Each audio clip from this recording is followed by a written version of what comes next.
Good morning. I believe it's April 27th, 2018. It's on at 10:03. 10:03. We'll call this special session to order. The boss, you know what I'm too good, Joe. Carlos, not Joe Gane. Boss.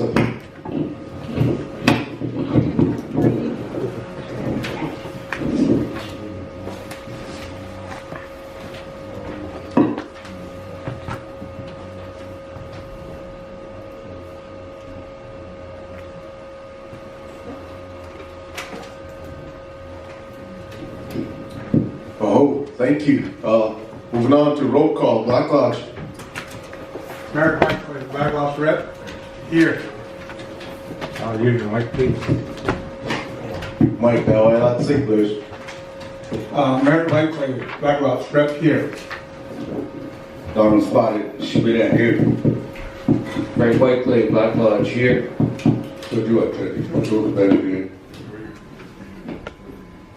Homie, Lodge Grass here. Yellowtail Lodge Grass here. Roll on Lodge Grass. Out of three, big corner here. One you right here. Hug spot right here. It's Jeff McNullo, Snoop Notro Jr., Mighty Few here. Good luck, mighty few. Melbear, mighty few. Alden, big one here. Deep green here.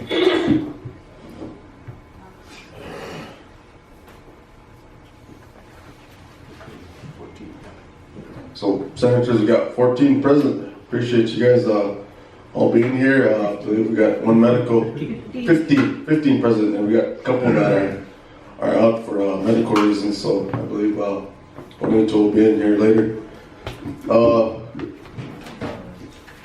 with that, I'd like to recognize the guests. Oh, thank you guys for being here. I know some of you guys got some interest on some of the bills. We've got Chairman here, I believe. Executive Bandhana officials. Oh, these two. Superintendent, thank you for being here. And we'll get some introductions here once we get started. Like I said, thank you for being here. New business. No, number 3. We got review and adoption of agenda. On this portion, we've got some things that we need to take care of after our new business, our bill.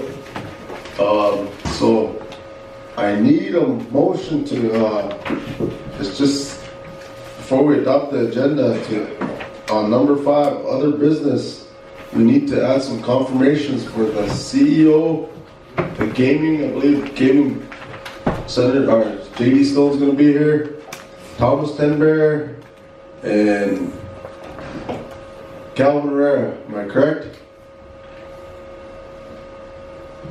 Okay, I think we got all those correct, and then I believe Code Ware is gonna move on to the next one. So I need a motion for confirmations of those 1, 2, 3, 4 nominees to hit the floor in other business. Can I get a motion? Motion, yeah. Motion by Senator Stone to add those to other business. A second. Second by Senator Whiteclay. Question. Yo, to all in favor of adding those to other business, signify by raising your right hand. 15-0, no no's, no abstain. And then I believe we got one more. The AIC wants to be put on the agenda today, correct? So after those, so can I get a motion for that? Motion by Senator Whiteclay to put that on the agenda. The AIC one. I get a second. Second, Senator Stone. Question. Yellowtail, all in favor of adding that to the agenda, signify by raising your right hand. Any no's? Any abstains? 15-0-0. So, okay, we got the confirmation CEOs, our confirmations, and then the AIC on other business. But with that, we'll get to the number 4, new business. A bill for an act entitled Approval of Amendments to the Fiscal Year 2018 budget to include Battlefield Express loan for a total of We need to adopt the agenda. Need to adopt the agenda. You make the amendment. Number 3. Thank you. So yeah, we made those, so now we need a motion to adopt the whole agenda. Motion. Good. Privilege? Question of privilege. On that sovereign immunity, Mr. Speaker, do we need that added on our agenda too? Yes, it's ready to go, correct? Correct. Let's make that motion on there then. That way we don't skip across that one. We got one more ready to go. There are two of them, 40 Mile and Little Big one. Okay, you gonna make that motion? Yes, sir. So, motion's on the floor right now to add, to other business, the 40 Mile and Sabacoy, what is Battlefield concessionaire. sovereign immunity waivers that are read in judicial and Battlefield's concessionaire, second by Senator Okro. Question spotted. All in favor of adding these two sovereign immunity waivers, signify by raising your right hand. Okay, so now, we good on those ones? Now we need a motion to adopt the agenda now. Motion by Senator Stone, second spotted, question. Senator Okro, all in favor of adopting the agenda, signify by raising your right hand. 15-0-0. Okay, now we got an agenda. Now we can move on to number 4. I believe everyone's got the handout, the red line version, but so it's number 4, new business, a bill for an act entitled approval of the amendment to the fiscal year 2008 budget to include Battlefield Express loan for a total of $411,661, and this was designated to finance. This time I'll hand the floor over to Senator Whitecliffe.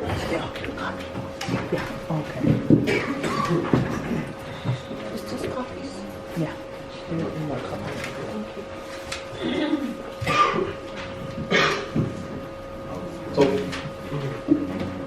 before we get there, Senator Whitecliffe, I believe Friday, you guys got to number 8, the amendment portion, correct? Yes, so we were finished with the amendment portion of it, and then we were on to voting in the amendments. Which one is that one? So we got this new red line version that everyone's got, correct? Has everyone got this piece? I gave it to everyone. Okay, so Jackie handed that out. So, Not yet. did we get to a vote on the amendment already? No. No. No. Yeah, they weren't read into the record either. They weren't read into the record? So let's read the amendments into the record. Okay, so hand the floor over to Senator Whitecliffe to read the amendments onto the floor.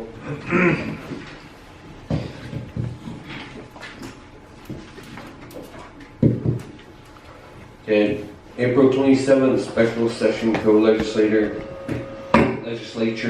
introduced by Bill number CLB 18-blank, introduced by Alvin Godfrey Jr., Chairman, Co-Trap Executive Branch, a bill for an act entitled Approval of Amendments to Fiscal Year 2018 Budget to include Battlefield Express loans for a total of $411,661.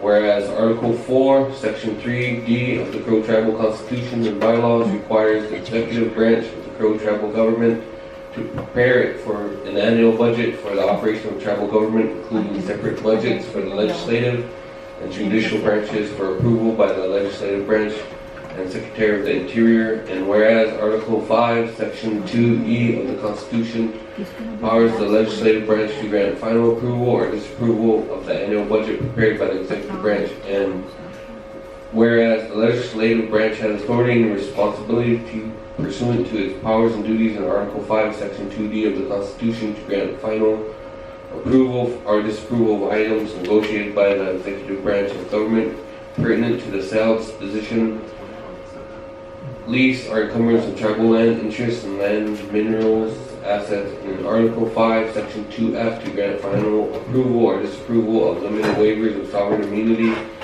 by the executive. Senator Whitecliffe, Yes. you can, I believe the other portion was read into the record, and you could just read the red line. The red line version? The amendments. Okay. That's all that you need to read. Whereas the legislative branch has authority and responsibility pursuant to its powers and duties in Article 5, Section 2D of the Constitution to grant final approval or disapproval of items negotiated by the executive branch of government pertinent to the sale, disposition, lease, or encumbrance of tribal land, interest in land or mineral assets.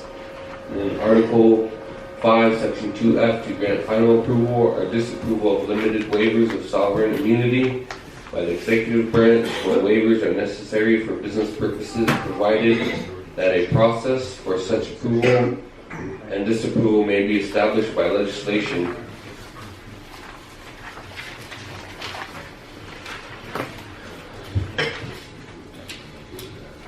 For the operation of the Crow Tribal Government and expenditure of tribal revenues, CLB 16-04 is hereby amended and approved by the Crow Tribal Legislature as follows. Debt services total $2,130,927. This encompasses the total amount of debt encumbered by the Crow Tribe. FSA/BIA, the Crow Tribe Legislature approved of the issuance of a loan with USDA and FSA in 2007 to provide funding for real estate and leasing. Total payments for fiscal year 2018 will be $116,561. 1997, 107th bond payment. The Crow Tribal Council on September 13, 1997 did meet and approve the issuance of bonds to fund authorized projects with interest from the 107th Boundary Settlement Fund to be utilized for payments. Total payments for fiscal year 2018 will be $672,864. USDA loan water projects. The Crow Tribe Legislature approved the issuance of a loan with USDA in 2007 to provide funding for Crow Agency water system project. Total payments for fiscal year 2018 will be $170,856. USDA loan water project number 2, the Crow Tribe Legislature approved the issuance of a loan with USDA in 2007 to provide funding for the Crow Agency water system project. Total payments for fiscal year 2018 will be $33,456. First Interstate Bank Note 2007, $238,788 for the fiscal year 2018. Total payments. First Interstate Bank Note 2013, $898,402 for fiscal year 2018. Total payments. Internal Revenue Service. Total payments for fiscal year 2018. Those payments owed only. 2015 First Interstate Bank loans secured by the lease revenue from the land buyback programs. Lands creating the economic development account to purchase Crow Nation Express. Total payments for fiscal year 2018 will be $411,661. Total payments. Section 2, the executive branch shall provide reports that loan payments are being and authorizing First Interstate Bank to complete financial reports. LR 1021, Legislative Branch. Reporting standards to the Legislative Branch within 15 days after the end of each calendar month. Of the Executive Branch must provide a copy of the Economic Development Account Statement, including all expenditures and revenues from the Economic Development Account and donation expressed to the Speaker of the House and the Finance Committee Chair of the Crow Tribal Legislature. Thank you, Senator Whitecliff. So that was the amendment section, I believe. So can I get a motion to accept these amendments? Motion by Senator Hugs, second by Senator Whitecliff. Question, Senator Oldcrow. All in favor of adding these amendments, signify by raising your right hand. Any noes? Any abstain? Motion has carried. Moving on. Anyone want to make the motion, waive second reading? Final roll call vote? Senator Whitecliff? Yes, I'll make a motion to waive second reading and move on to final roll call vote. Motion, waive second reading, move on to final roll call vote, second by Hugs. Question spotted, all in favor of waiving second reading with amendments, moving on to final roll call vote. Signify by raising your right hand. 15 yes, 0 no, 0 abstains. Final roll call vote. Black Lodge, Senator Whitecliffe. Whitecliff. Here. Yes. Yes or no? Stoddard, yes. Whiteclay, yes.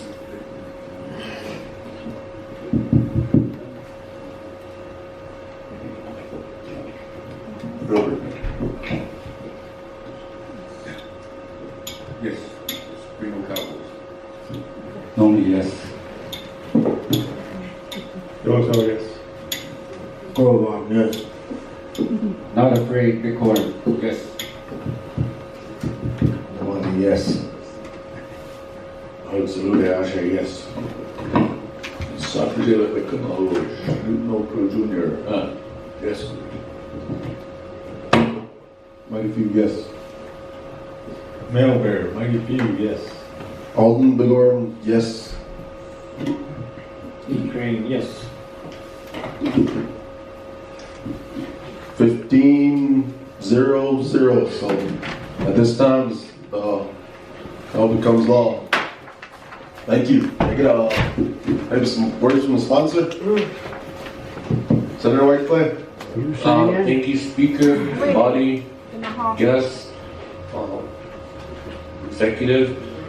Yeah, this is just doing our due diligence and our business on tribal assets that have already been obtained, and we just need to keep going and keep our eyes on what we need to do and complete our business. Thank you. Senator Okro.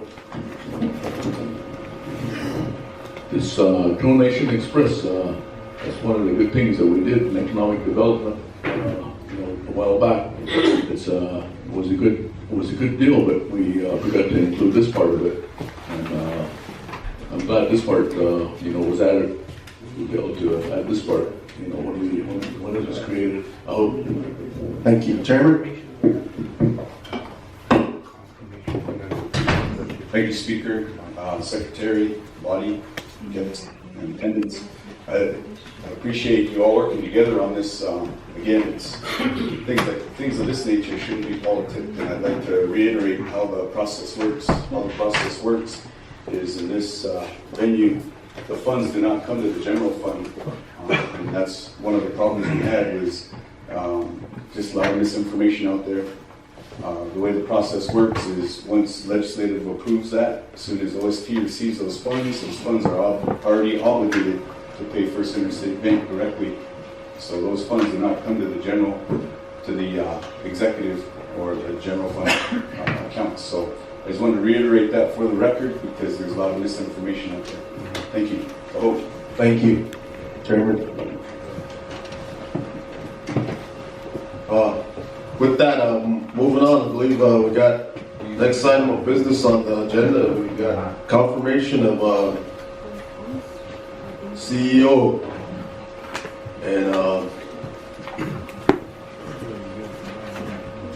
handouts. You guys, everyone got the handouts on the CEO? Okay, everyone's got the LR on the CEO on the resolution of the Crow Tribal Legislature to confirm nominations of Crow Tribal Chief Executive Officer, Cabinet Head Solomon Liddell. So this time this one is designated to our Health and Human, Senator Yellowtail. I don't have a copy of CEO.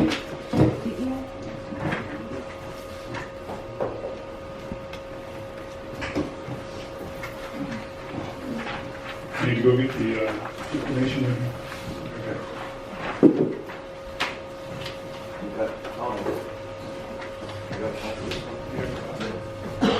CEO? Did everybody get a copy or not? I did. Did everybody get a copy? They did. Everyone's got a copy, right, of this LR on confirmation of CEO.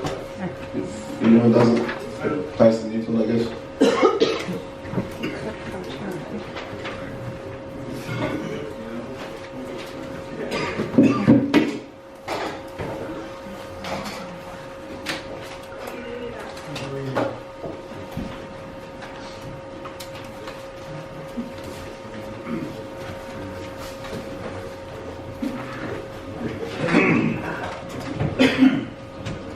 I got the notes from So yeah, April 5th. how much come up with that?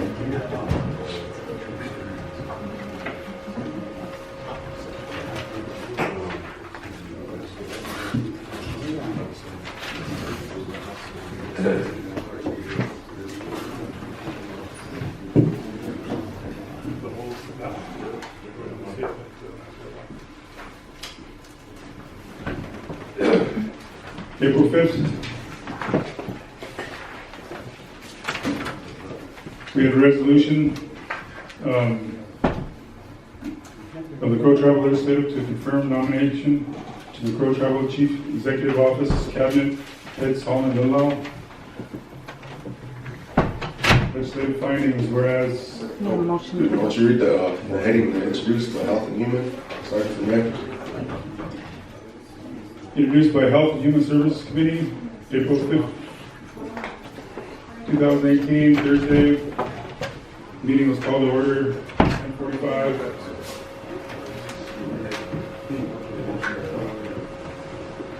On the resolution of the Crow Tribe Legislative to confirm the nomination of the Crow Tribal Chief of Executive Office, Cabinet Head Solomon Lillau. So can I get a motion to adopt?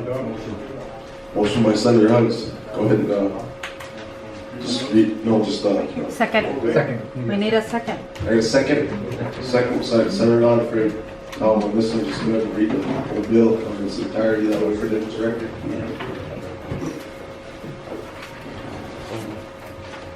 The legislative findings, whereas Article 5, Section 2A of the Crow Tribal Constitution vests the Crow Tribal Legislature, hereinafter legislature, with the power and duty to promulgate, adopt resolution in accordance with the Crow Tribal Constitution and federal law for the governance of the Crow Tribe, and whereas LR 1020 states the policy of the legislature shall be that legislative resolutions are an expression of the voice of the elected senators of the Crow Tribal legislative, and which is based on the inherent and sovereign tribal authority of the Crow Tribal General Council as delegated to the legislature under the 2001 Constitution, and whereas legislative resolutions are utilized for confirmations of tribal officers or judges in accordance with the established and legislative procedure, and whereas Article 4, Section 5A states the chairman of the Crow Tribal Executive Branch has a duty and authority to appoint cabinet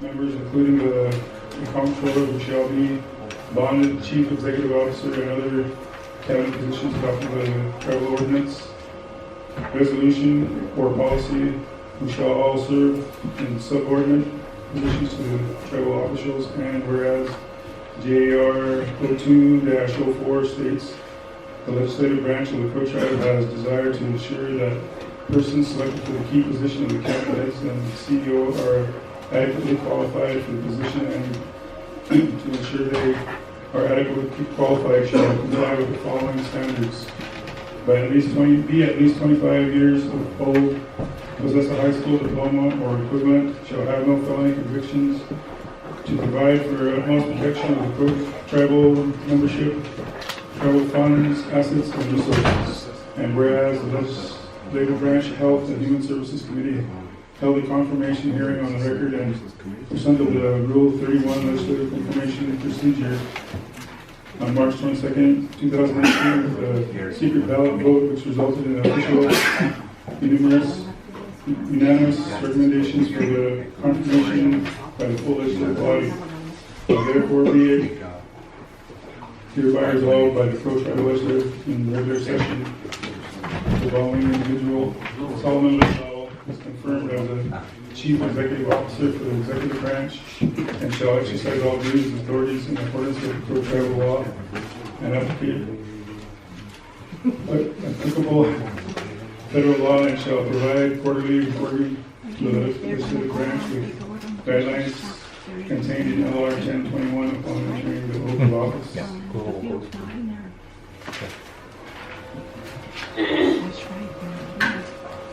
So now I'll go to a 30-minute presentation by the sponsor. Maybe you got a couple words you want to say, or either CEO. CEO, or Solomon, what do you want to say before we, anything you want to say before we go into I'm Jay Light, 30-minute presentation with Coley Vlog, so. Thank you, legislature, visitors, senators, friends, family. Just wanted to say thank you for this opportunity. I've been waiting for a while to be confirmed. On my behalf, as a enrolled member, one of my main goals is to move the tribe forward, just making sure that growing up, we saw our tribe in different ways. But growing up, these opportunities weren't provided to me as a young teenager. And so one of the things I would love to see after this confirmation is to go out and retrieve more opportunities for our youth, our elders, and also our communities. And with your help, we can go a long way. I know the chairman's agenda is important, and that's what we want to follow. It's got a great vision, and he just needs his support by confirming me. You add another block to his agenda, and as we keep building, we said we're going to move forward with the nation. But I want to give the floor to Alden Big Man real quick to say a few words on my behalf. Floor recognizes Dr. Big Man.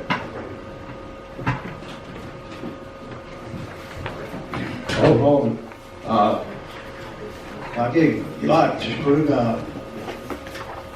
elo you know ma fi lo falga o dawo ba ko o ko khpal yo ko bi ba ko I ho na lo dawo ige ik moest mal da gele schot ik tak niet zijn daar en ik is ja die stel hom maar je is free hogar patch de baan is goed we won niet voor het pas hebben nou hij chenne wat je met me die really ga bij haar die kurga hoort dit hogar daar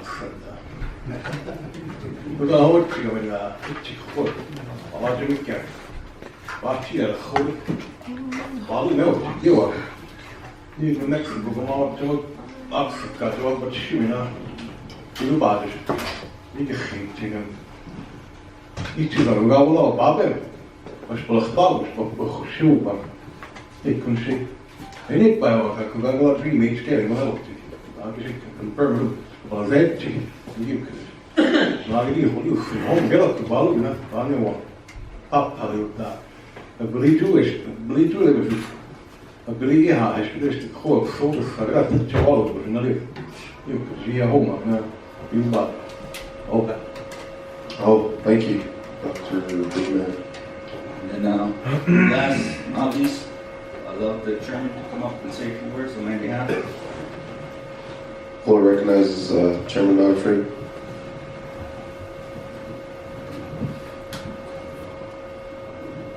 Oh, Speaker, a few words that I can say right now is the purpose of my appointment for Mr. Solomon Luau was based on his resume, based on him as an individual being Zolka, speaking the Crow language, having a bachelor's, also understanding economics, lived in the real world, and most of all, a veteran of the United States Marine Corps. The requirements that it takes to handle and fight for the Crow, I truly believe him being a veteran in the United States Marine Corps would help push the tribe forward. He lives by the policies and he operates by the rules, and that's who I need in my corner to uphold and keep.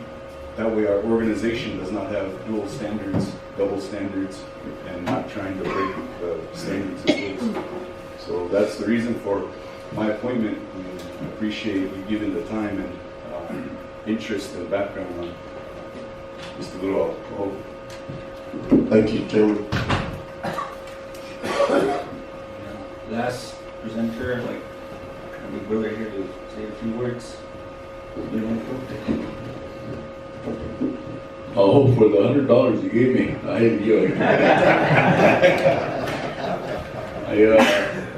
I want to say a few good words for this man. You know, a person that goes out and makes a home and a living for himself, you know, beyond the boundaries of our 4 sacred corners, and comes back and brings his knowledge. He's educated, but he's got the experience. Experience is really important in anything we do.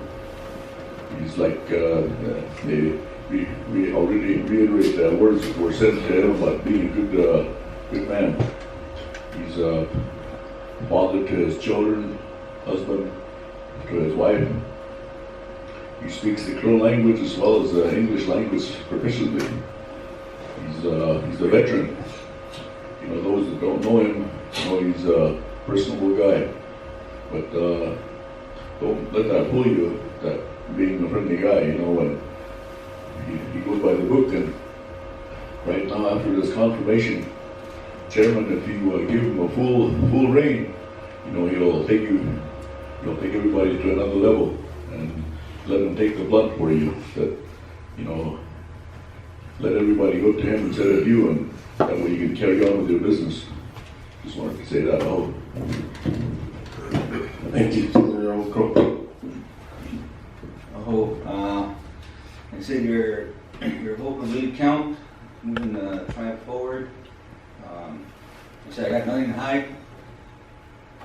I did apply for being a candidate for Bighorn District, and the background I went through, just so you guys know, but I said my heart is an executive to push the chairman's agenda forward and moving the Crow people forward.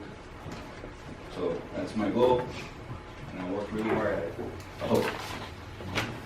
Thank you. Now we need CEO Tom, you're still in 30 minutes. If there's no more presenters, we'll move on to the next one. Is that it? Okay, so we'll 30 minutes, gosh. Number 5, we'll ask the designated committee to give his recommendation. So this was in Health and Human, Senator Yellowtail. What's your recommendation? I'll read into the notes, and then we'll go into voting. On April 5th, we had a committee meeting, and we called into order at 10:45. Benito Brown was my vice chair. There was 6 of us that were here, and we had we read everything in, and Solomon gave a pretty good talk for about 10 minutes. And we had a motion, the census vote, and there was 5 yes and 1 no. And that was what happened on the 5th. No. Okay, so your committee recommendation was 5 yes, and so for approval, correct? Approval to the floor, yeah. Okay, so with that, moving on to the floor is now open for debate. Any debate? We got a debate from Senator Goodluck. Floor recognizes Senator Goodluck. Thank you, Mr. Speaker. Yes, members of the body. We never received a reporting from the last session from the CEO with all the programs over there. We'd like to know. We'd like to know what federal programs are going to be given back to the federal government. We never received that.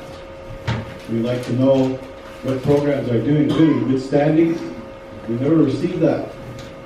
So, as CEO, that was part of your job. Not only that, but we need transparency as a branch in order to move forward, work together.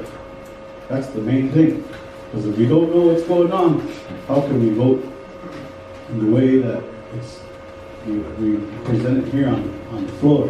So, like I said, we need transparency. Thank you. Thank you, Senator Goodluck. Floor recognizes Senator Nonfree. Thank you, Mr. Speaker, Mr. Secretary, body, and yes. On March 23rd, 2018, got a packet here that was left on your desk, all senators. And that report on question is on your desk.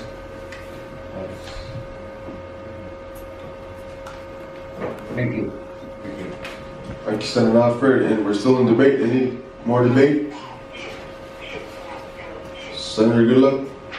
I believe my question was what programs are going to go back to receivership? That's my question. So I can report back to my constituents. So we'll get into the questions once he is confirmed towards the end. So, but that is one of the questions in debate. Senator Robert. Thank you. Itchy, I get Solomon. I give it a cloud just to get for the data education AJ, my child here to get a go, so get CEO within that education AJ to get for the one then we're going to call it then we're going to lose our call. Going to lose our get for the my club to get for it. And you should check the college was I'm sorry, say, when you should check for the big check them. Then you should check on the regular get for the game, but you and Judicial Ethics Commission convened that which you can confirm with Ahadu. You got there now. I'm going to go. They sponsed the Alpuzak. They Marinski while we started. That's it. Chesagat. Told that by the way to the jury because I'm going to go. Josh got. Took spoken and what would I'm sorry, why we kept and so the east well was that see how he used to also used to get to not I do what is this na station this dollar it's just that look in the entity state entity that is money get good man and I seen it Go pitch breaks, you Martini, big cousin, Martini, no car every day, you could have butter. And pitch again, oh my. Thank you, Senator Robert. Debate? Any more debate? Going once, going twice. So, moving on. Floor is now open for amendments. I believe we didn't have any amendments on this section, do we? Going once, going twice. There is no amendments on this portion. So at this time, we're going to second reading. Anyone? Senator Hugs. Floor recognized, Senator Hugs. Second reading.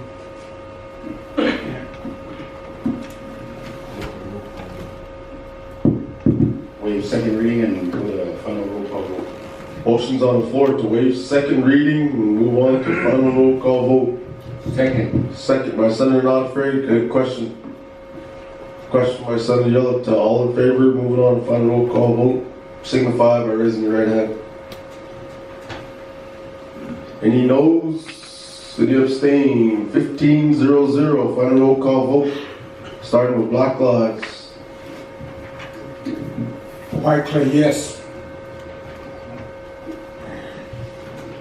It should be that, yes. Whiteclay, yes. In the Cowboys, that one. Thank you, yes. Delto, yes. Robon, yes. Not afraid, Bighorn, yes. Yes. Hugs, Luda, yes. Stop your children, they couldn't all lose. Mighty few no. Hello, Bear. Mighty few, yes.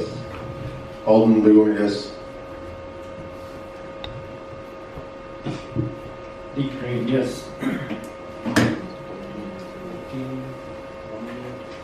14, 1 no, 0 abstain. Congratulations, CEO of Crow Tribe, Mr. Solomon Little. You have anything to say? Picked up. We got some swearing in, but I believe once we got a couple more that we'll get through their process quick here, then we'll just do them all in one shot. Throw it out. Senator Stoker. Okay, yeah, and then JD's on his way. All right, so the comments that they got.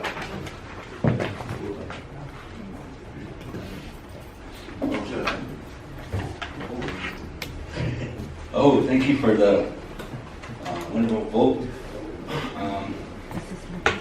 Before I got confirmed, like I said, using my ability as pro and veteran, as well as an educated person, I do have to work with the outside the reservation, outside of the state of Montana.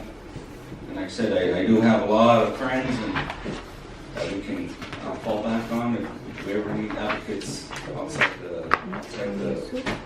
our reservation. But I wanted to clear the air, and we've asked the acting superintendent of BIA to come and talk about the rumors of receivership of the Crow tribe.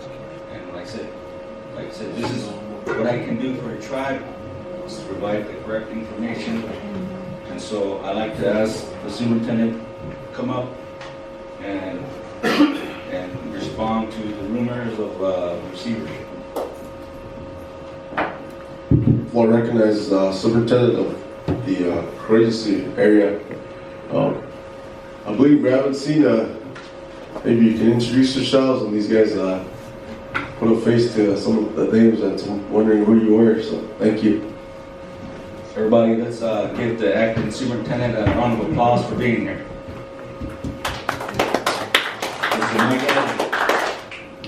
Good morning. It's an honor to be here this morning. I appreciate the opportunity, Mr. Speaker, legislatures. My name is Mike Addy. I've been basically a superintendent for the last 7 years, just east of here at Northern Cheyenne Agency. Currently the deputy superintendent at Wind River Agency, and I'm acting here at Crow. I think my appointment is till June 1st of 2018. And I seen this morning that this position is actually out on the street for advertisement, so it'll probably be filled here within, depending on how the human resources process works, by the end of the summer at the latest. And I'm going to try to maintain my detail beyond that, to at least stick around until they do fill the position. But I'm from Fort Belknap Reservation, a Gros Ventre member, or a member of the Gros Ventre tribe, and raised on that reservation. So I worked with a lot on the Crow as well. I've met a lot of people. I know this guy back here, Duke. I worked with him, and know the country a little bit. We've did some road work in the past on Prairie Road and a couple other projects, a lot of surveying out in the hills, stuff like that. Found a lot of stones. So that's about, that's me in a nutshell. So anyway, with respect to the issue on receivership, the Bureau is working with the Crow executive branch at this point. There's some issues, there's some of the contracts, some of the programs that need some improvements, and we're working, and the executive doing an excellent job of working with the BIA to resolve some of the issues that we face. But as far as receivership goes, there's no receivership. I mean, the BIA that process that takes a long time to do. Attorneys get involved. It's a drawn out process, and a lot of things trigger that.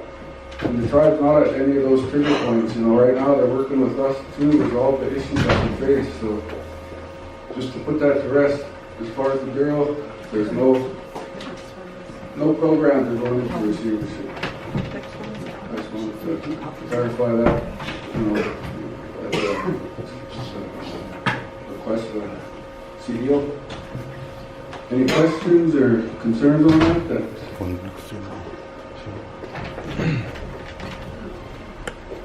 Good. Congratulations. Thank you. Mr. Eddie. Well, that's all speak. That's it for me. Oh.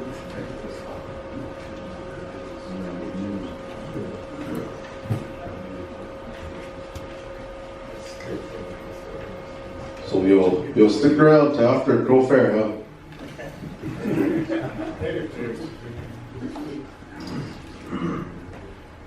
I believe the next one we'll move on to education. Calvin Herrera, that we're almost ready with the copies here. Okay.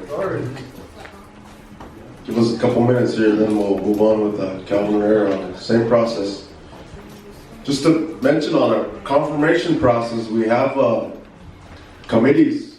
We go through the same process during committee meetings, so it's almost like we're doing it again here in session just to confirm them on the floor. So a lot of these guys came in at committee meetings and went through the same process, and they got a lot of their questions were answered, and they were pretty much drilled, right?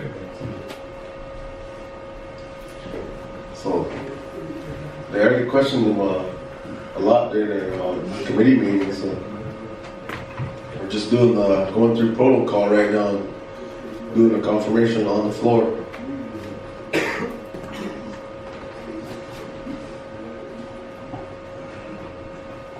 Copies should be ready. They're coming out of the printer as we speak. Mm-hmm.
Look, while we're waiting.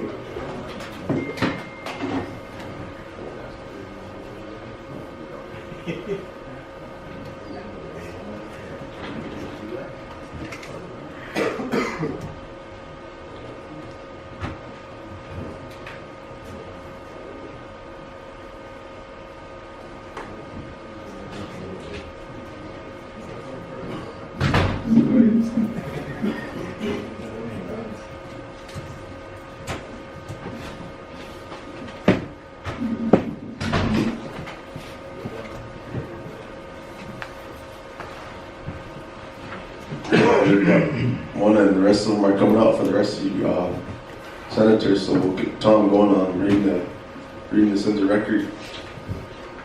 We'll recognize Senator Yellowtail. This was designated to the Health and Human Service Committee.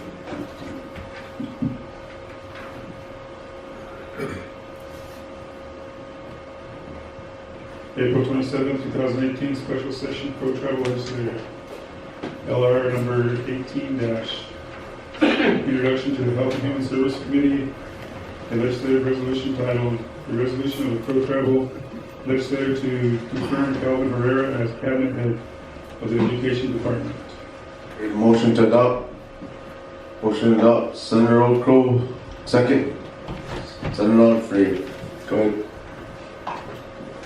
Legislative findings, whereas co-tribal legislature has the power and duty under Article 5, Section 2 of the Crow Tribal Constitution to promulgate, adopt, resolutions in accordance with the tribal constitution, federal laws for the governance of the Crow tribe, and whereas Article 4, Section 5A states the chairman of the Crow tribe executive branch has a duty and authority to appoint cabinet members, including comptrollers who shall be bonded, chief executive officers, and other chief cabinet positions adopted by the tribal ordinance, resolution, or policy, who shall all serve in subordinate positions for the tribal officials, and whereas the legislature has a statutory authority to confirm Crow Tribal Executive Branch cabinet members as provided in Crow Tribal Joint Action Resolution 02-04, titled A Joint Action Resolution of the Crow Tribal Legislative and Executive Branches to confirm chairman's selections for the executive branch cabinet heads and CEOs, and whereas the position of the cabinet head of the Crow Tribal Education Department is of vital importance to achieving the full potential of the members of the Crow tribe, and whereas it is critical that the position of the cabinet head of the Education Department be filled by an individual with extensive experience in areas of education, policy, higher education support, and Indian education, and whereas the executive branch chairman, Alvin Not Jr., has appointed Calvin Herrera to serve as cabinet head of education, and whereas Mr. Herrera is a member of the Crow tribe with a commendable history of service to the Crow tribal community with extensive experience in the fields of Indian education, higher education, and educational policy, and is well qualified to serve as in this capacity. And whereas Mr. Herrera has appeared and testified before the Health and Human Services Committee during the confirmation hearing held on April 5th, 2018, and received the committee's recommendation to the legislature to be the cabinet head of the Education Department. Now, therefore, be hereby resolved by the Crow Tribal Legislature in special session that Calvin Herrera is duly confirmed as the cabinet head of the Crow Tribal Education Department, and upon certification and oath shall exercise all duties and authorities in accordance with all applicable federal and Crow tribal law. Thank you, Senator Yellowtail. Moving on to the 30-minute presentation. Mr. Herrera.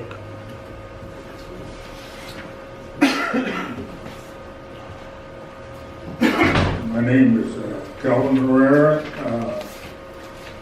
Everybody knows me as Ubique Butch. When they say Calvin Herrera, people don't know who I am.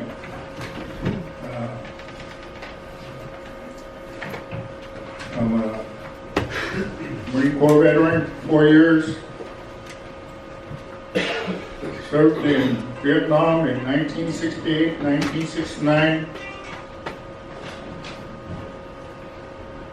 I'm from Crown, Montana, and I've worked in Browning,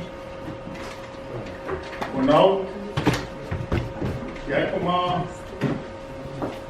Warm Springs, Oregon, Carson City, Nevada, and Muscalero.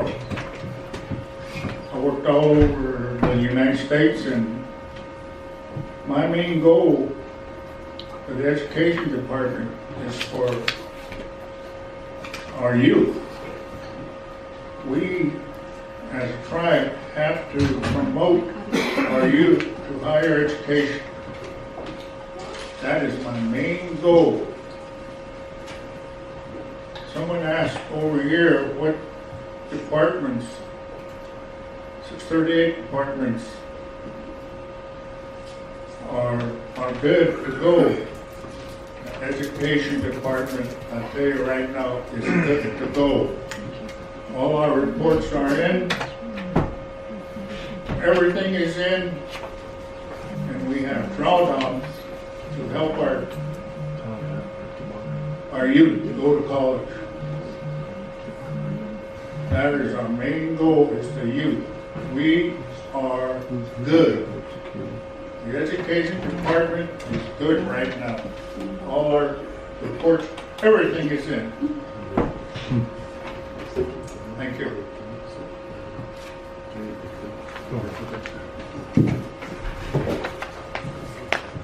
So is there any more presenters on We're still in the 30-minute presentation. Still got 20 minutes. There we go. Okay. If that's it with 30-minute presentation, we'll move on to the Health and Human Committee for his designation.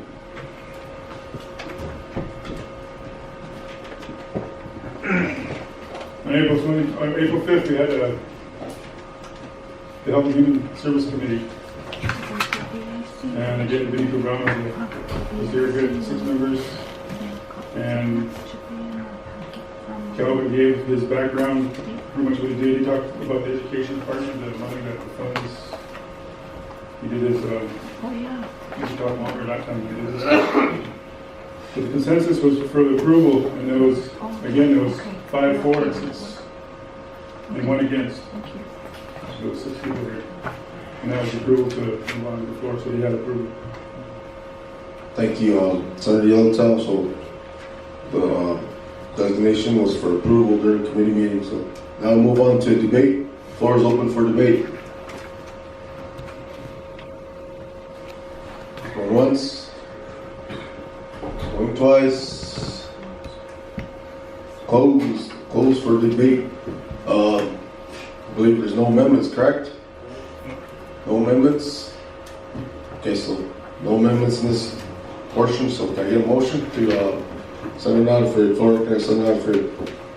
Thank you, Mr. Speaker. Make a motion to waive second reading and go into roll call vote for approval. Motion's on the floor to waive second reading and move on to a final roll call vote. Can I get a second? Second, Senator Goodluck, question? Spotted. All in favor of moving to final roll call vote, signify by raising your right hand.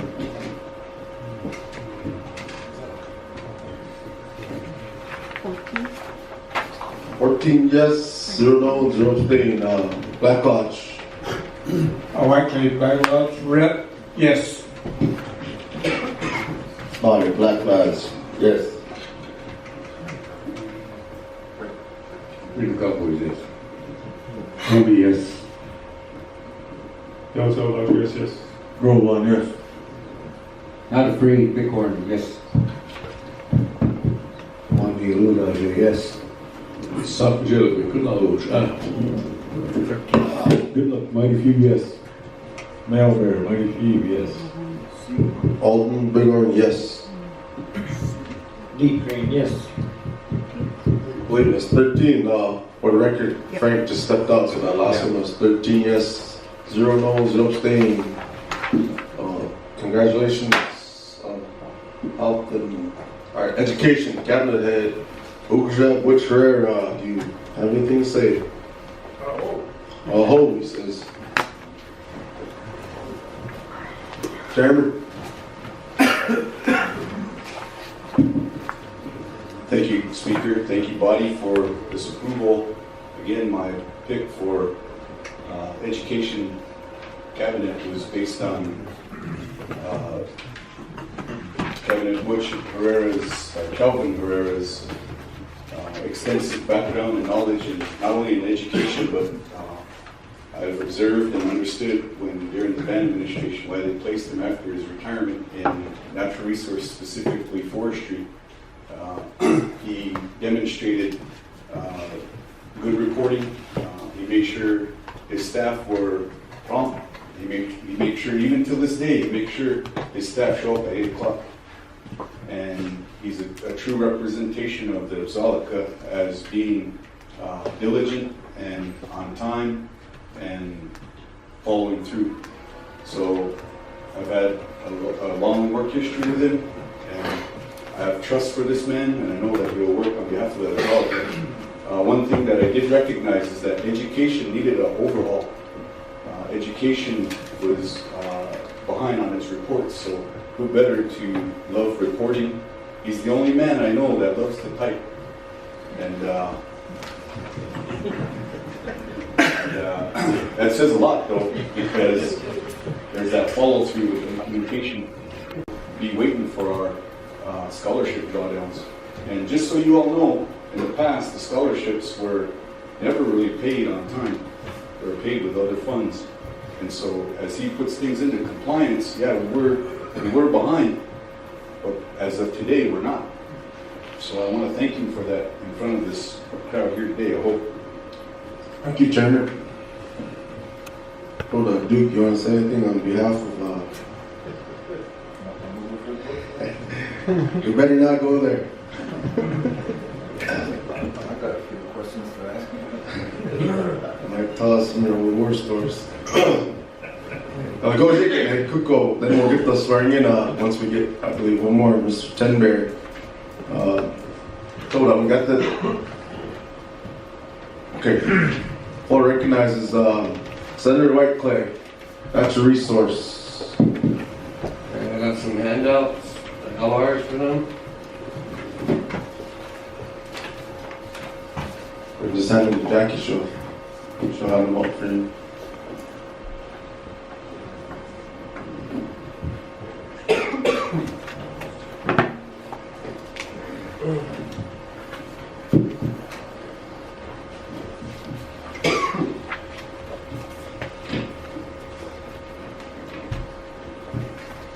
Thank you, Speaker,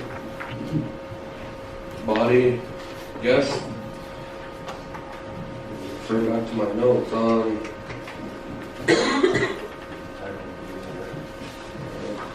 this is a resolution of the Crow Tribe Legislature to confirm nomination to the Crow Tribal Natural Resources Department Cabinet Head Thomas Tenberry Sr. Make a motion to adopt.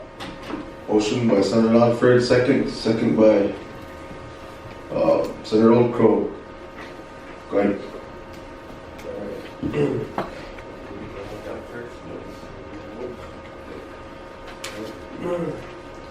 Whereas Article 5, Section 2A of the Crow Tribal Constitution vests the Crow Tribal Legislature, hereinafter legislature, with the power and duty to proclamate and adopt resolutions according to the Crow Tribal Constitution and federal law for the governance of the Crow Tribe. And whereas LR 1020 states, the policy of the legislature shall be legislative resolutions are an expression of the voice of the elected senators of the Crow Tribal Legislature, which is based on the inherent sovereign tribal authority of the Crow Tribe General Council delegated to the legislature under the 2001 Constitution. Whereas under LR 1020 Section 1(4) confirmation resolutions, state resolutions providing for the confirmation of tribal officers or judges in accordance with established tribal law and legislative procedure. And whereas the Constitution and bylaws of the Crow Tribe within Article 4, Section 5, Chairman's duties and authorities, provides that the specific duties and authorities of the chairman shall be A, to appoint cabinet members, including comptroller, who shall be bonded, chief executive officer, and other such cabinet positions adopted by tribal ordinance, resolution, or policy, who shall all serve in subordinate positions to the tribal officials. And whereas JAR 0204 states the legislative branch of the Crow Tribe has a desire to ensure the persons selected for key positions of cabinet heads and CEO are adequately qualified for the positions, to ensure that they are adequately qualified shall comply with the following standards: be at least 25 years old, possess a high school diploma or equivalent, shall have no felony convictions, to provide for the utmost protection of tribal membership, tribal funds, assets, and resources. Whereas the Natural Resources Committee held a confirmation hearing on the record pursuant to Rule 31, Legislative Confirmation Procedure, on April 5th, 2018, with a secret ballot vote resulting in official recommendation of Executive Nominee Thomas Tenberry Sr. for confirmation by full legislature as Natural Resources Cabinet Head. And whereas the legislative branch held a confirmation hearing on the record pursuant to Rule 31 Legislative Confirmation Procedure on April 5th, 2018 by secret ballot vote resulting in official confirmation of the nominee by the full legislature. Now therefore be resolved by the Crow Tribal Legislature in regular session, Section 1, the following individual, Thomas Tenberry, is hereby confirmed as the Natural Resources Cabinet Head and shall exercise all duties and authorities in accordance with the Crow Tribal law applicable law and shall provide quarterly reporting to the legislative branch with guidelines contained in LR 1021 as evidenced by his oath of office taken this day. Be it finally resolved, the legislative resolution takes effect immediately upon becoming duly adopted by the legislature. Thank you. Senator Whiteclay, 30-minute presentation. Floor recognizes Mr. Penberry.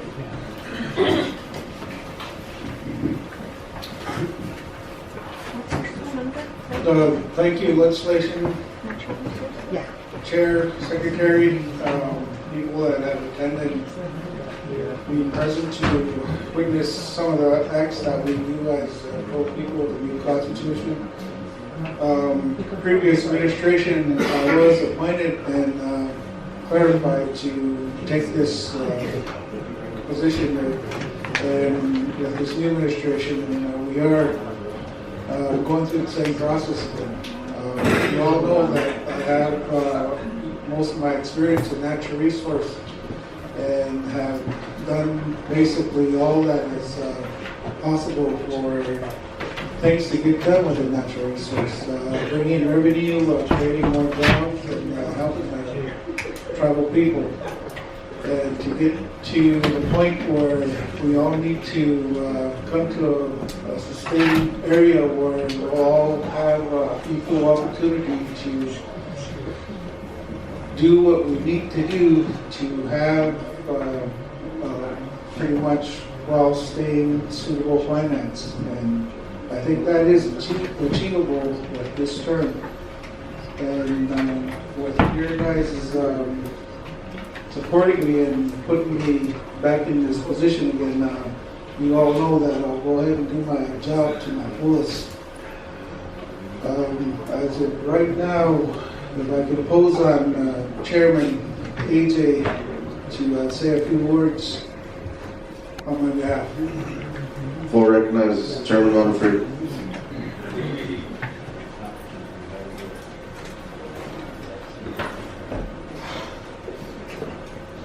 Speaker, Secretary, Vice Chair. Well, earlier in the week we met with the legislative body on doing a 10-year plan, and upon there we recognized on the wall there was a lack of the executive having competent, educated, or qualified people in various aspects of the tribe, and so. This whole time of collaborating with the legislature, all those concerns were factual, because that's the history of the tribe. History of the tribe is there's always certain individuals in key places that either do not rate or not qualified. So that being said, there was an additional part to it where it talked about continuity, and during the Ochoa administration, Chairman Ochoa asked who would be a great natural resource cabinet. And I said, well, at this time, you need someone with vast experience of your land base. And that's what makes us a tribe right now, is your land base. Because you could be Mexican and not have a government. You could be Italian in the United States and not be a government. You can have all the culture you want and still not be a government. It requires land base. Land base is what creates a government. So you need someone specialized in land. And at the time when I was trying to search for someone, he was a bureau employee. And so I reached out to him and said, would you want to come work for the tribe? And he said, yeah, but I want $100 an hour. And I said, well, we couldn't meet that. And he's like, well, I got benefits, I got this, I got that. And we don't understand that. But I said, think of it this way, you're doing a service to your people. So you'll go down in history of being the person who secured the land base. You'll be the person who understand, you first of all understand a lot of land, you understand mineral, you understand surface laws, you understand CFR. I said most of the politicians don't understand any of that, so they need to rely on you to be the expert. So when it comes to our lease ordinance, when it comes to this long-term plan for your trust assets, because 90% of your trust assets are land and mineral. So that's who we needed in our corner. There's other assets that tie to the land, such as timber on the surface, home sites. And again, that's his forte. Again, that's his background. So he understands that there's issues in the past that a lot of you are aware of where someone who relied on the tribe or BIA to do their home site, come to find out their house wasn't built on their own land. It was built on a parcel of it. It's not in their ownership. So to trust someone who knows what they're doing, that's the first person I thought of who would make sure that moving forward in the tribe, business-wise, who best yet to have in our corner to say, yes, that is tribal land. Yes, we do have ownership in that allotted land. Yes, we can do this, we can do that. Yes, that is allotted. So in our corner, that's the expertise we need, because oftentimes we rely on BIA. BIA says, we'll get back to you. We'll get back to you. We'll get back to you. We'll get back to you. Before you know it, a whole year goes by. So we're moving along on our own with our own expertise, our own Crow members, to make sure that when we develop, we have the right people in our corner, and we're not relying on an external body to tell us what it is. When it comes to this federal permitting process, he also understands the stages of it. So if the tribe does get the runaround from the federal government to not allow the Crow tribe to prosper, he would know if we're getting the runaround. And so at this time, that was the reason of me requesting at the time Chairman Okow to recruit Mr. Tenbear. And he's also familiar with treaty rights. He's familiar with a lot of history. His parents grew up in the tribal system as to our government molding itself. So he has vast knowledge. Some of you elder gentlemen think he's a young man, but really he has extensive knowledge in the historical events that happen on Crow. And that's what we do in our corner, because when we don't have those things, decisions are made today that we never looked at what happened in the past. So he also brings that to the table, and that's very powerful. So that's the reason for my appointment, to keep that continuity that he had several years prior to me being chairman into this administration moving forward. Oh. Thank you, Mr. Chairman. Well, that's pretty much what I got. Okay, thank you, Mr. Tenberry. So you forgot Oogie, that's the only one with a lot of land, huh? Forgot about Oogie there with you.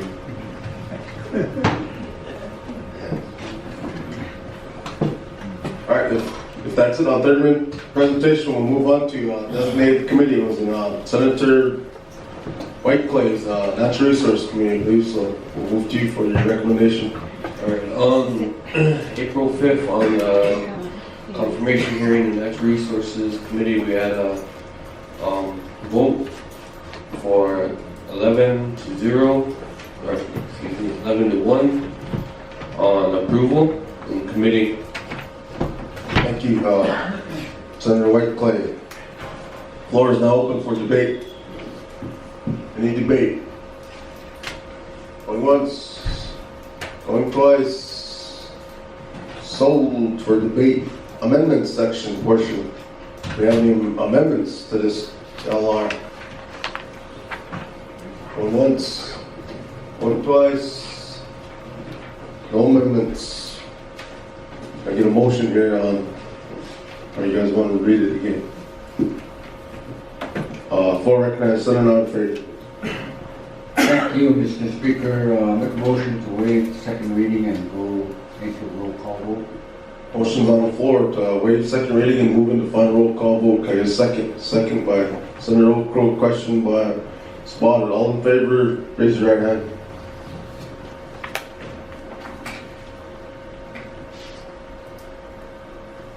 Any noes? Any abstains? 14, I believe. Correct? 14 yes, 0 no, 0 abstain. Black Lodge, roll call vote. Whiteclay, Black Lodge, yes. It should be there, yes. Whiteclay, Black Lodge, yes. Freedom Cowboys, yes. Only yes. Hotel Las Gracias. Grove on, yes. Not afraid, Bitcoin, yes. Lonnie, yes. Sabe se ele foi canal já? Good luck, Mighty Few, yes. Now, Mighty Few, yes. Alden, Bigorn, yes.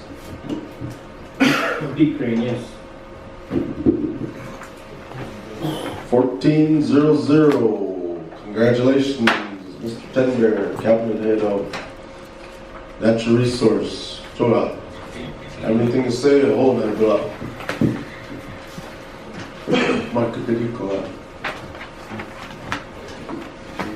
Do you have the one on Jamie? Or Jamie? I'd like to thank everybody for confirming me, and you all know that I'll do my best to get everything back on track and bring in revenue and whatever problems you have according to land or leasing.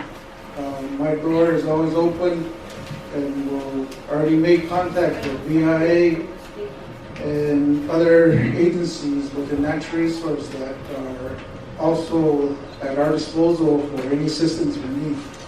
Again, thank you. Thank you, Mr. Tenberg. Well, moving on, I believe we have one more that showed up, Mr. Stone on gaming. Then we'll get all you guys sweared in all at once here.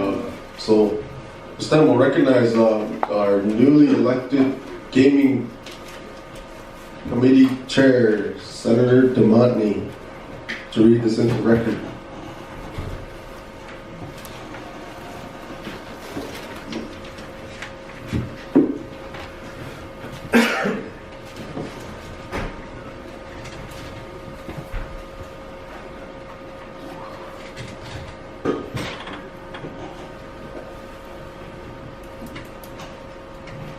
Speaker, yes, body, chair, chairman. April 27, 2018 special session for tribal legislature. LR number 18 blank. Consider for natural resources. I believe, excuse me, I think that's a typo, right? That would be gaming, so that's a typo now. I think he might have the wrong one. Gaming. No, that's the right one, it's just got a typo in there, unless we got a different handout. Oh, okay, you're right. Okay, we'll just mark that as a typo, so it's a gaming committee. For the record, introduced by Gaming Committee, the legislative resolution titled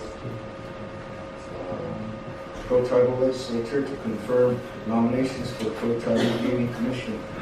Motion to adopt. Motion to adopt, Senator Goodluck, second. Second, Senator Stone. Go ahead, read the entirety. Legislative findings, whereas Article 5, Section 2A of the Pro-Tribal Constitution vests the Pro-Tribal Legislature and after legislature with the power or duty to promulgate adopt resolutions in accordance with the Pro-Tribal Constitution and the federal law for the governance of the Pro-Tribe. And whereas the Pro-Tribal Legislature seeks to establish absolute accountability and lawfulness in all gaming operations conducted on the Pro-Indian Reservation and to ensure the professionalism and economic productivity of all such gaming. And whereas the Pro-Gaming Ordinance established the Pro-Tribal Gaming Commission hereinafter Gaming Commission as a 7-member tribal regulatory agency with administrative rulemaking, enforcement and adjudication power, with the gaming commissioners representing each of the 6 districts of the Crow Reservation, one large commission chairperson, each subject to confirmation by the legislature. And whereas the Pro-Tribal Gaming Ordinance of 2013, as amended under CLB number 15-04, established by the Pro-Tribal Gaming Commission, section 10.6A-E with statutory qualifications as follows: knowledge and familiarity with the Indian gaming industry, generally the ordinance and Indian gaming regulatory law, administrative law and administrative procedure, structure of the Pro-Tribal government, and the 2001 Pro-Tribal Constitution. And whereas the Gaming and Tribal Business Enterprise Committee held a hearing on April 5th, 2018 for the nominee for Mighty Field District, Jonathan D. Stone, thereby receiving the recommendation for confirmation by secret ballot vote. And whereas the legislative branch held a confirmation hearing on the record pursuant to Rule 31 legislative confirmation procedure on April 15, 2018 by secret ballot resulting in official confirmation of the three nominees by the full legislature. Now therefore, be it hereby resolved by the Crow Tribal Legislature in special session. Pursuant to the Crow Gaming Ordinance, the following nominees are hereby confirmed as members of the Crow Tribal Gaming Commission and shall exercise all duties and authorities in accordance with the Crow Tribal law, applicable federal law as evidenced by their oath of office taken this day. Section 1, Jonathan D. Stone, representative of Walla District, fulfilling unexpired 4-year term on May 14, 2018 and ending May 14, 2022. Be it finally resolved, the legislative resolution take effect immediately upon becoming duly adopted by the legislature. Thank you, Senator Devotny. Gaming Committee, floor is open for their presentation. The floor recognizes Senators, previously Senator Stone. You want to come up and give, I know we went through committee already, but maybe you have a few words and we have a 30-minute presentation.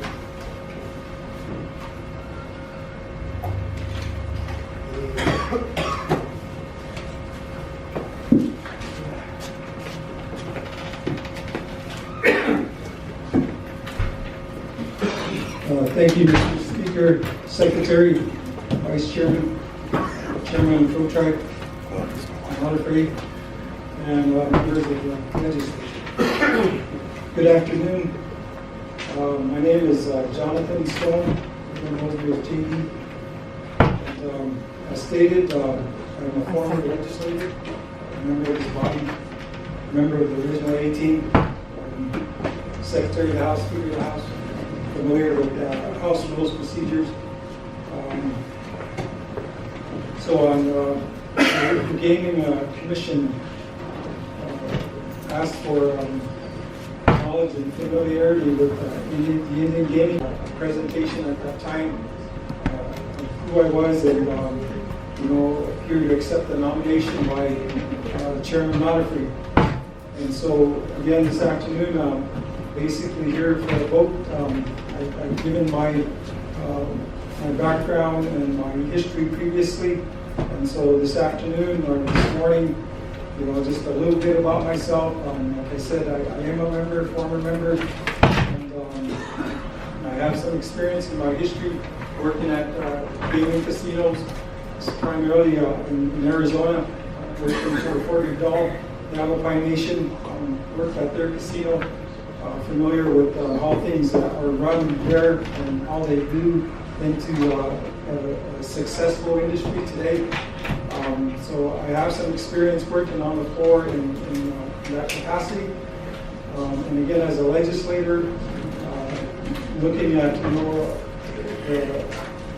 the law that we have, the state of Montana, being a gaming state that limits us as a tribe. We see many successful Indian gaming casinos. And in my opinion, they're successful because their states don't have gaming. And so it opens the door more for them to capitalize on it. However, with us, it's a little more stringent. Our state being gaming, there are a lot of casinos in the state, so there are some things that are stacked against us. But as a commissioner, if I'm sworn in, if I'm accepted, I'll do what I can to help our gaming casino. I'll help in every way I can, support the administration there, and I believe that's what the chairman recommended me for here today, is to support and to continue and see what we can do to get things going. I know it's important that we get it going. There's jobs that this creates, this revenue it generates, and right now we need all that we can get. So with that, Mr. Speaker, I won't take too much more floor time. I just want to thank you all for having me here this afternoon. I hope. Thank you, Senator Stone. Still got 30-minute presentation. I believe Senator Oakrow is going to say a few words on your behalf.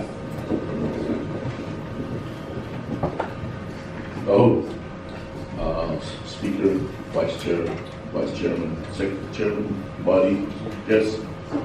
I wanted to let you know that I'm a proponent of Mr. J.D. Stone. We've known each other for many years, and you know, I'm proud to call him a brother because not only because he's blood, but everywhere he goes, he's like you know, the blessings that he reaps is outstanding. Like when he was in economic development with me, you know, he did good. When he was here, he did good. And I'm excited for the gaming here on the Crow Reservation, with JD being on there, not only for the Crow tribe, but I know that you'll probably reach out to this district, in the Mighty View district, and you know, look at avenues for economic development and growth there. One of his forte is economic development. So I just wanted to say that, you know, he's a good candidate, and I hope. Thank you, Senator Oakrow. Any more? You're good?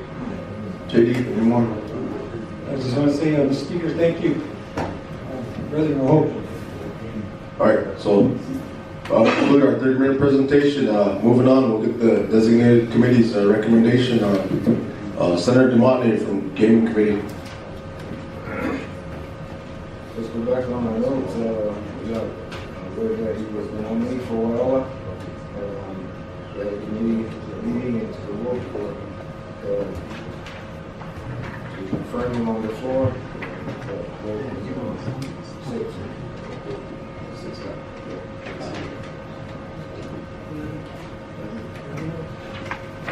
All right, correction.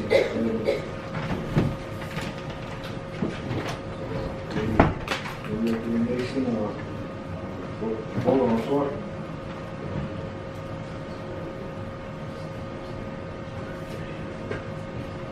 Yes, 0 no. It's back here on the left. Any recommendation? Okay. Thank you, Senator DeMonte. The recommendation for approval was made by Gaming Committee for approval. So this time we'll move on to debate. Floor is open for debate. Any debate? Because Senator Goodlaw. Thank you, Mr. Speaker, guests, members of the body. Not necessarily a debate, but more of an avenue of transparency and communication, JD, that, you know, moving forward today, if you get confirmed that, you know, you let us know what's going on with the casino. Like I said, we haven't had no reports on what's going on over there. Well, as far as we knew, it was shut down. That was it. We didn't sit down as a group with the commission, and they didn't let us know, hey, these are the facts, and that's what we need from you as a leader from our district here. So we ask that there be some communication, an open door. Thank you.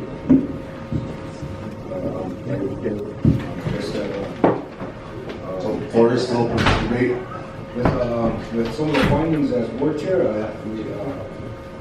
I had about 3 pages worth of findings or three reports. So whenever we confirm the board, then I'm sure that the rest of the committee members. Thank you, Senator DeMonte. So we're still open for debate. Any more debate? Going once, going twice. One more debate. Moving on. Amendments. We have any amendments for this? No amendments, I believe. First call, second call, third call, no amendments. Can I get a motion now to Senator Nontrade?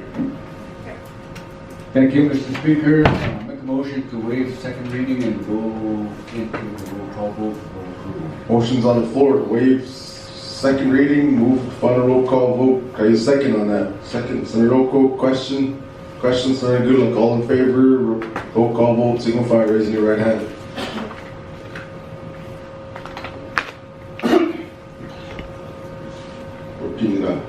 Fourteen 0-0. Backlash. Michael, Backlash District. Yes. Spotted. Shibide, yes. White Clay Black Lodge, yes. First White Center, yes. Naomi, yes. Hotel Longeres, yes. Groveon, yes. Not afraid, Rick Horn, yes. Demandi, Arrow Creek, yes. Mesa Pujila Bekunalosh. Good luck, Mighty Feed, yes. Alden Burgoyne, yes. Deep Creek, yes. We have 13-0-0. So, congratulations, Senator Stone. You are now, I believe, one of the gaming commissioners, correct? We still got how many more to go? One more? Okay, so we got one more for Bighorn eventually coming up. So I believe they do have a quorum to keep moving forward now. So like some of them said, the gaming's we've been in a lot of in the dark in some of the issues. So hopefully we come to the forefront on some of the work with our newly elected gaming chairman, and we move forward on that. So thank you, and thank you for coming forward and completing your nomination. Can you make some closing remarks? Yes, you want to make some closing remarks, some thank yous. Again, Mr. Speaker, members of the body, thank you for the nomination and confirmation. Senator Goodluck, transparency is very important, as you say. As a commissioner, I'll do my part to be transparent and come here as a commissioner and provide updates on what we're doing as a commission. Provided, however, there is procedure and there is a chairman of the commission, and we follow that protocol as well. So I'll do my part and utmost to make sure that there is transparency and accountability. Before I step down on Monday, I'm also the chairman for the Crow Nation Construction Company. I don't know if you've all received your packet, but we have a meeting on Monday. We're forming a joint venture. It's called Flint Crow. So you as members have a vote on it. And so hopefully, we can get together on Monday and look into this and support. The meeting is here. Originally, we had planned for the college. This is a meeting called by the construction company. However, the college is tied up and there's no, they don't have any vacancy. So we asked the speaker and the secretary if we can host the meeting here, and they agreed. So again, that meeting's on Monday, 10 a.m. Mr. Chairman, you're also invited to be there as well. Okay, I hope. Thank you. Chairman, any closing? We'll do some swearing in after I believe that's all of the confirmations. I hope for our confirmation of our selection and for the gaming. Just a quick update, we target date native days for the opening of the casino. We'll have the legal staff and the other committee members, our commission, somehow formulate a meeting with you all to bring you all up to speed. So, thank you. So let's get this sworn in.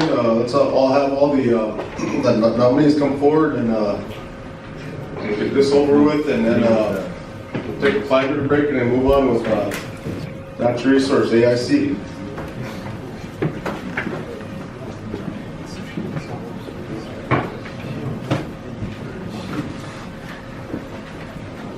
We'll all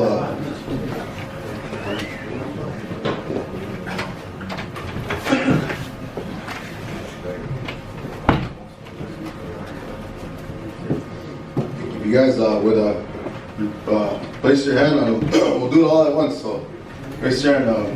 We'll go from Thomas, Solomon, Kelvin, JD. So I, Solomon Little. Hi, Kelvin Ware. JD Stone. Do solemnly swear that I will administer justice and do equal right without respect to persons, and will truly, faithfully, and impartially discharge and perform all duties incumbent upon me as the Tribal CEO. Natural Resource Cabinet. Education Cabinet. Game and fishing.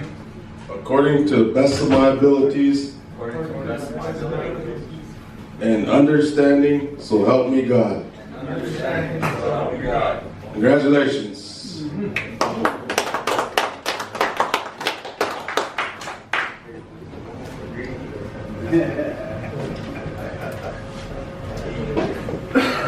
Okay, with that, we'll take a 5-minute break, and then we'll get into the sovereign immunity waivers. I believe we'll get judicial ready here.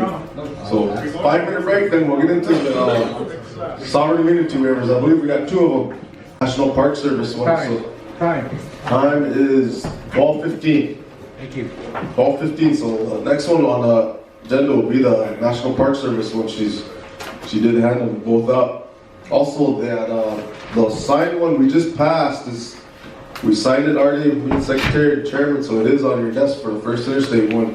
They handed that one out also. So at this time, I'll call upon Judicial Committee to move on to our next item on the agenda here.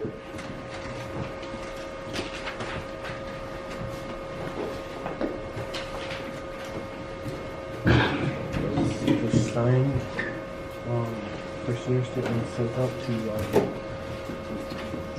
carry on. Thank you, Mr. Speaker, Mr. Secretary, Vice Chair, body, visitors.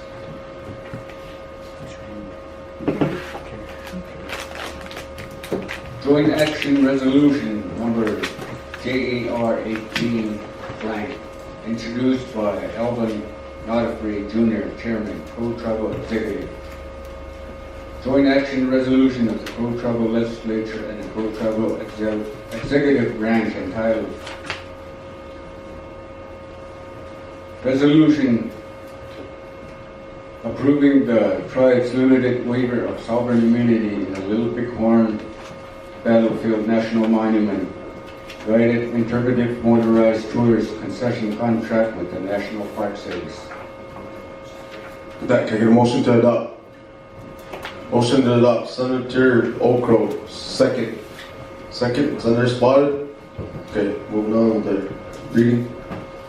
Whereas pursuant to Article 5, Section 2A of the 2001 Crow Tribal Constitution, the Crow Tribal Legislature, hereinafter the Legislature is vested with the power and duty to promulgate and adopt laws, resolutions, ordinance, codes, regulations, and guidelines in accordance with the 2001 Crow Constitution and federal laws. And whereas the United States Department of Interior, National Park Service entered into a concessionaire agreement institute with Micro Business Development / Little Bighorn College concessionaire, or granted concessionaire status for the Little Bighorn Battlefield National Monument. And whereas the Crow Tribe has negotiated with the United States Department of the Interior, National Park Service to exercise through a 10-year contract as the concessionaire of the Little Bighorn Battlefield National Monument. And whereas the United States Department of Interior, National Park Service has prepared the attached concession contract number CC-LIB 1003-18, hereinafter the concession contract for the tribe to provide guided interpretive motorized tours and step-on guide service year-round. And whereas the United States Department of Interior, National Park Service required a limited waiver of sovereign immunity provision in the concession contract in order to enforce the contract and the law for claims by visitors. And whereas the Crow Tribe Department of Economic Development has done extensive research and found the project would be profitable for the tribe. And whereas the chairman of the executive branch has authority and responsibility pursuant to the unanimity powers of Article 4, Section 3 of the Constitution and bylaws of the Crow Tribe of Indians to represent the Crow Tribe in negotiations with federal, state and local governments and other agencies, corporations, associations, or individuals in matters economic development affecting the Crow tribe, and to negotiate and approve limited waivers of sovereign immunity when such a waiver is necessary for business purposes in accordance with Article 5, Section 2F of the Constitution, and whereas the chairman of the executive branch has negotiated the terms of the limited waiver of tribe sovereign immunity as set forth in Section 1B of the concession contract, and whereas the legislative branch has authority and responsibility pursuant to its powers and duties in Article 5, Section 2F of the Constitution to grant final approval or disapproval of limited waivers of sovereign immunity by the executive branch when waivers are necessary for business purposes. And whereas entering into concession contract in the best interest of the Crow tribe and the limited waiver of sovereign immunity is necessary for the business purpose of entering into the concession contract. Now therefore be it resolved by the Crow Tribal Legislature and the Crow Tribal Executive Branch, Section 1, that the limited waiver of sovereign immunity in the form set forth in the concession contract number CCLIBI 11003-18 Section 1B attached herein to, incorporated herein by reference, is hereby approved. Section 2, that the approval granted herein is effective on the date of execution on the concession contract. Thank you. Now we'll move into a 30-minute presentation. So, does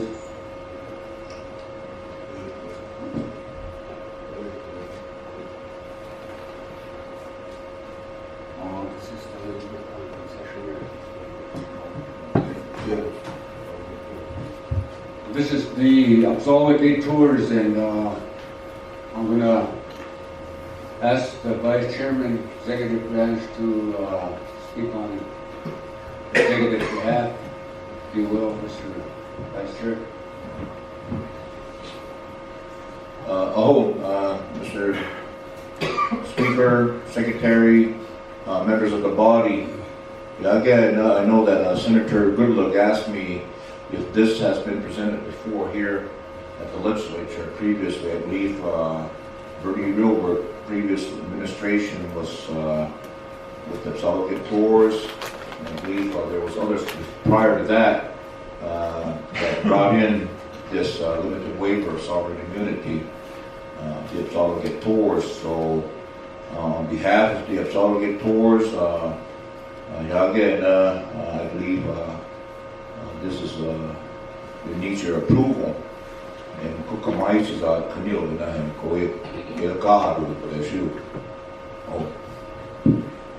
30-minute bagos. So any more proponents of this? Going once, going twice. Okay, we all have one. Your permission will be on the floor. Floor recognizes Tim Wilbert. I believe he represents, has a little bit of knowledge on this concessionaire's contract. Oh, showed up, body, legislatures, executive.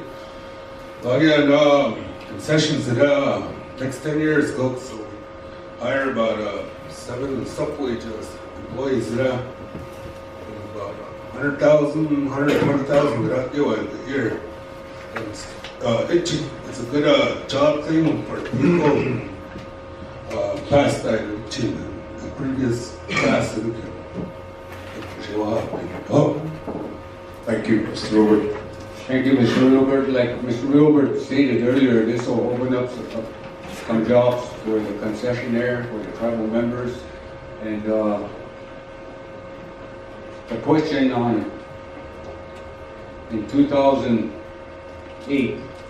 This contract was brought before the legislatures for limited waiver of sovereign immunity, and it was approved, and the contract, the 10-year contract is now up, and this is just a renewal for the next 10 years.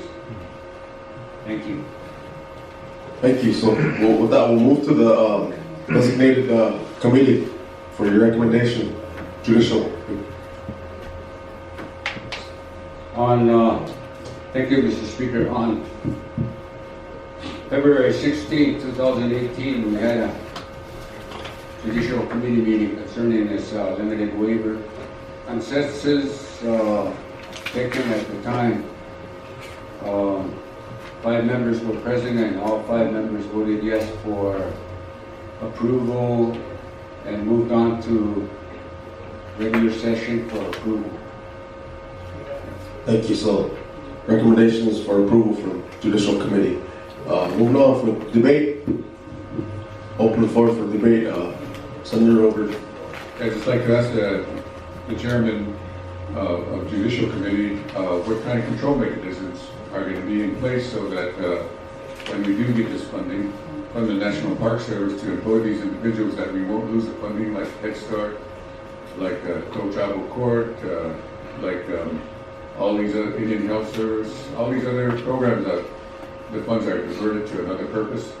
What kind of guarantee can you provide?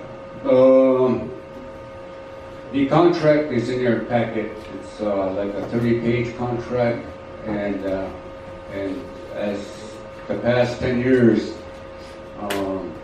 there was no funding violations or whatever, and from that experience, I believe this is a good contract to renew for that purpose of especially Liberty College and Pro Tribe with employment and all that. Thank you. Senator Robert.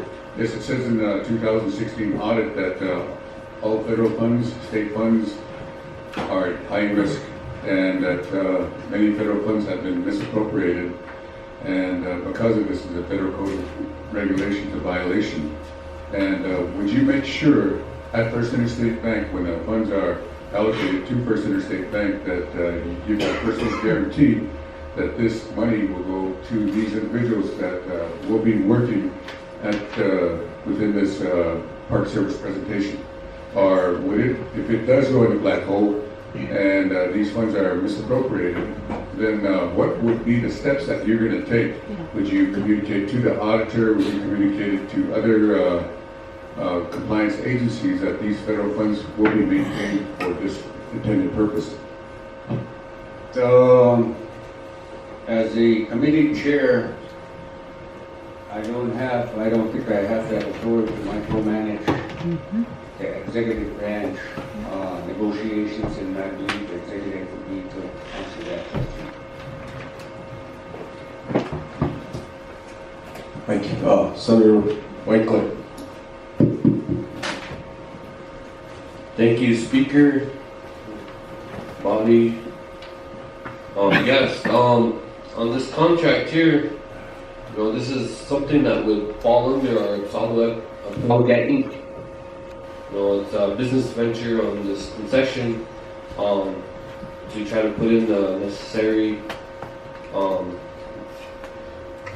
checks and balances on these funds. But my concern is the same concern as Tom Wilbur is. If Senator Wilbur, we want people that are doing work to be getting paid for it, and I think one source would be the Talaga Inc. To do a separation there and keep everything there, but on the same hand, this is a 10-year contract, and it would provide long-term revenues and also jobs during the tourist season. We look over it and we say, well, how come we're not doing this? How come we're not doing this? They're giving the tours out and all this, and non-Indians are benefiting. It's everywhere, our guiding, our rivers, everywhere.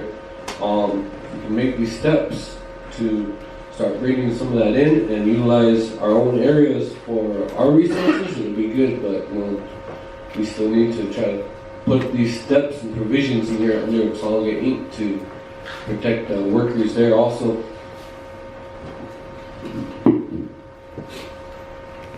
Debate portion.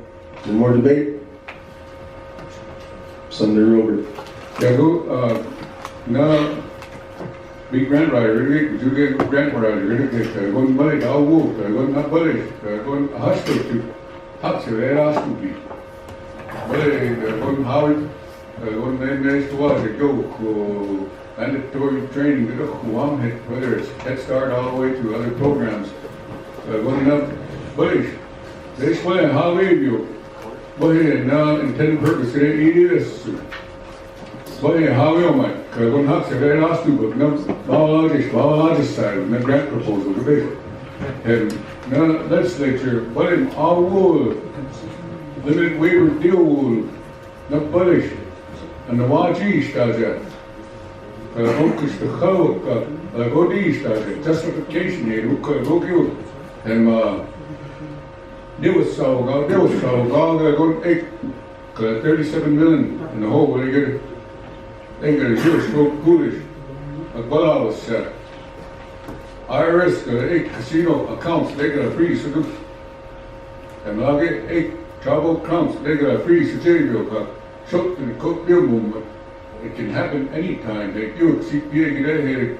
But in the chicken move took our wood, because on that account boss free to do, because the boys would do choke by what.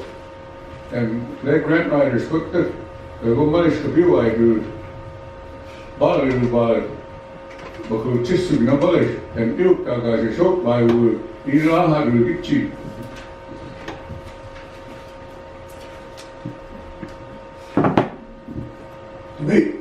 Debate portion.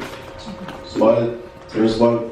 Ladies, they contracted at two spot debt services. They make so much amount debt service deal cut 500,000 to Shibuli.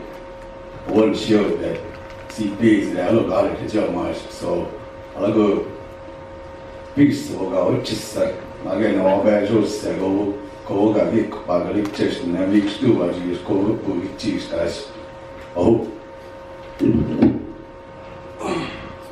Was it comment about the on this believe this we're talking about two different things on the concessionary contract and the limited waiver. On the limited waivers, all we're doing is I'll read the couple whereas down. The United States Department of Interior National Park Service requires a limited waiver of sovereign immunity provision in the concession contract in order to enforce contract and allow for claims by visitors. And so we're keeping it within our jurisdiction, within our court, within the sovereign immunity right now. And Kuka, the contract was negotiated by Executive Tim, came and talked about this, and this has been going on for a while. They've been negotiating that contract. So all this is doing is the limited waiver for it to stay within our court system. I always mention on limited waivers. So, debate. Floor recognizes Vice Chair.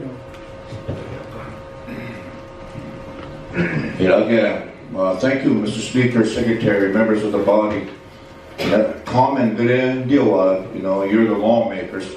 Senator Gilbert's question is very valid. If I was sitting in one of these chairs, I know exactly what to do. To answer his question, now therefore be it resolved, in committee should have been done, and I would ask for the reporting. And I know Senator Whiteclay already asked that it should fall under Absaloge Inc. And that's in the future yet. Absaloge Inc. is a whole separate legislation, which will be coming forth from me with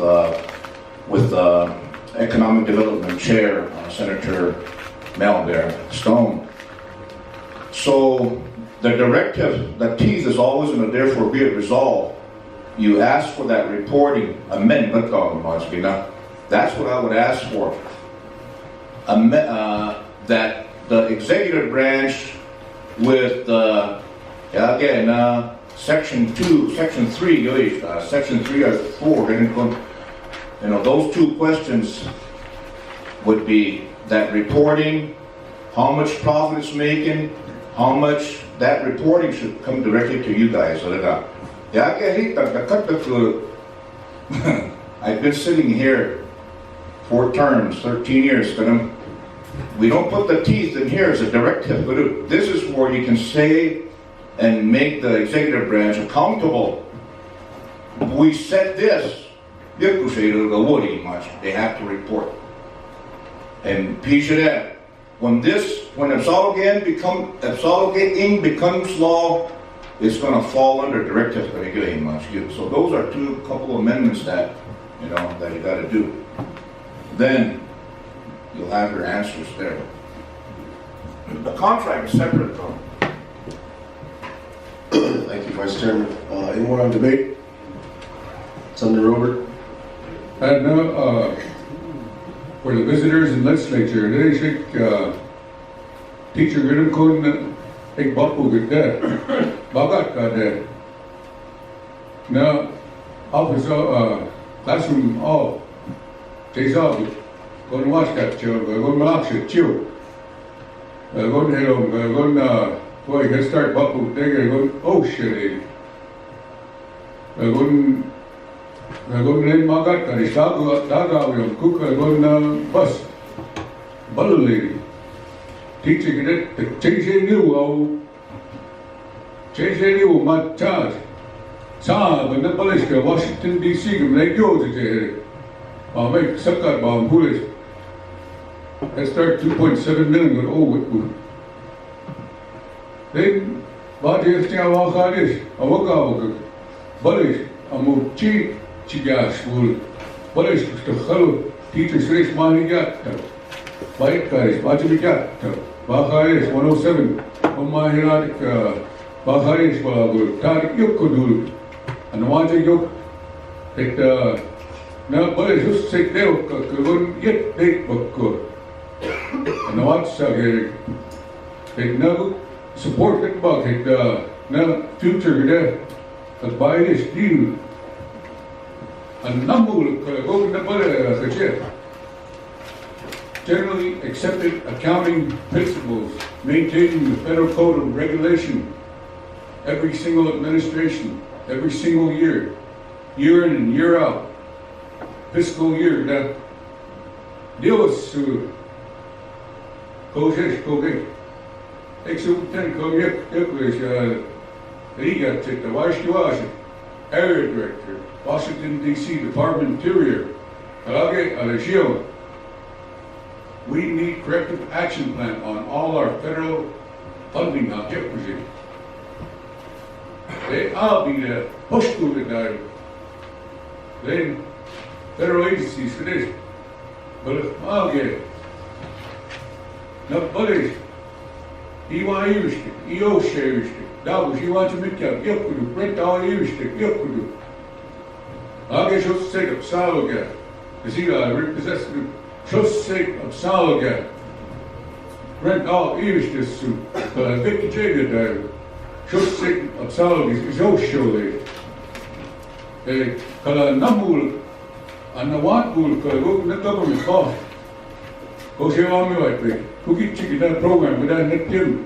Little big work college, go to place.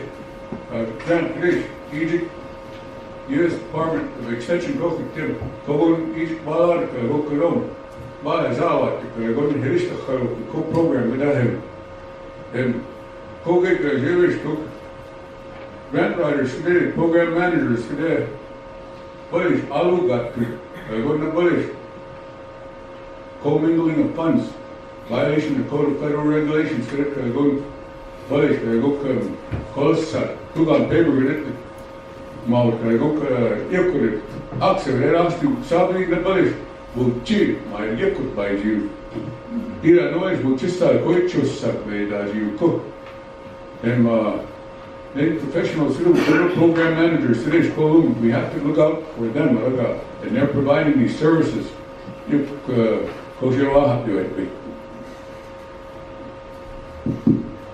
Want to stay open for debate? Well, I'm gonna say, it's on this concessionaire's contract on the National Park Service. For instance, for example, we've got the. How long did we take over that?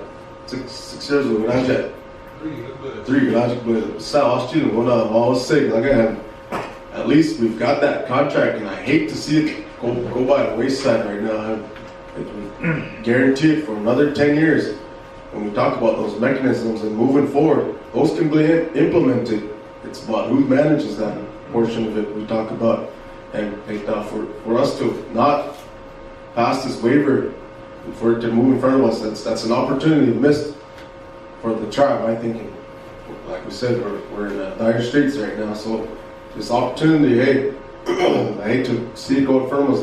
Fort Smith, every day I see the capability of that, of the marina, how much money we can make there, and their plans. So I am a proponent of this. So, if there's any more, Senator Stone. Thank you, Speaker, Secretary, body, guests. I also am a proponent of this limited waiver. If we can empower ourselves, we should do so.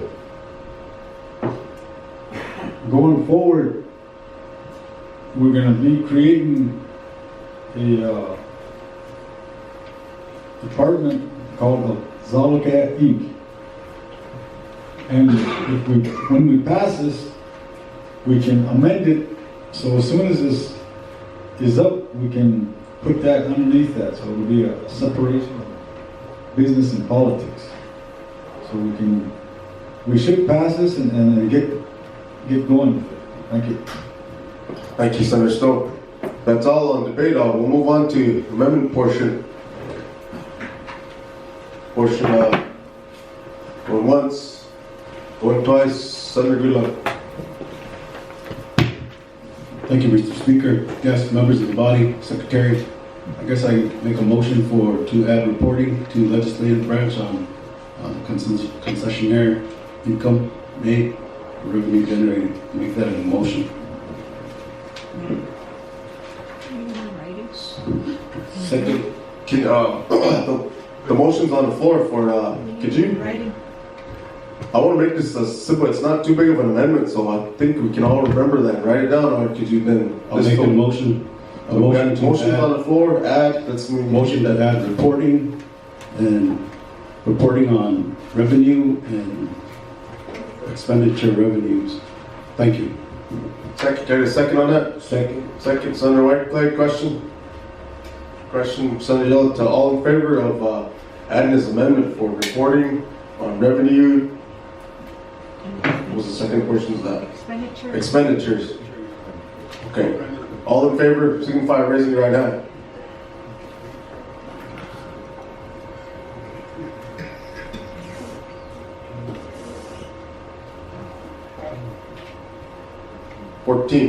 All no, any no's, abstain.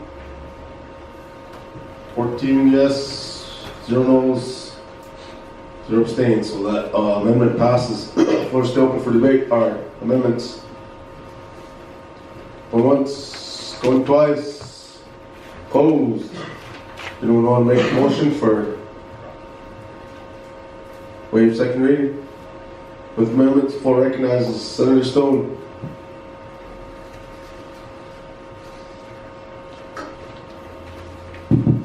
I'll motion to waive second reading with amendments.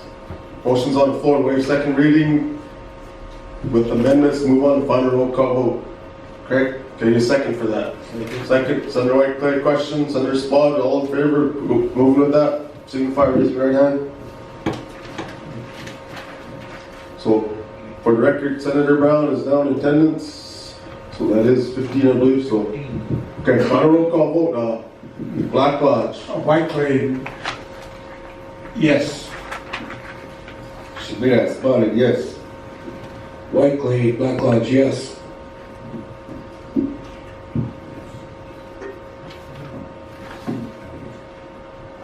We go, yes. Shows you what to do.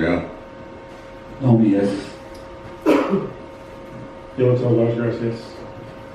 Grove on, Lodge Grass, no. Not afraid, Bighorn, yes. Want me to the Asha, yes. Sabjil, Bikanaloja. Good luck, Mighty, yes. Melbourne, Mighty, yes. Alden, Bigorn, yes. Deep Green, yes. I believe the vote is 14-1-0, correct? Well, this bill has now become law. Thank you. Any words from judicial? Or, yeah, judicial or either one of the representatives from executive? Tim?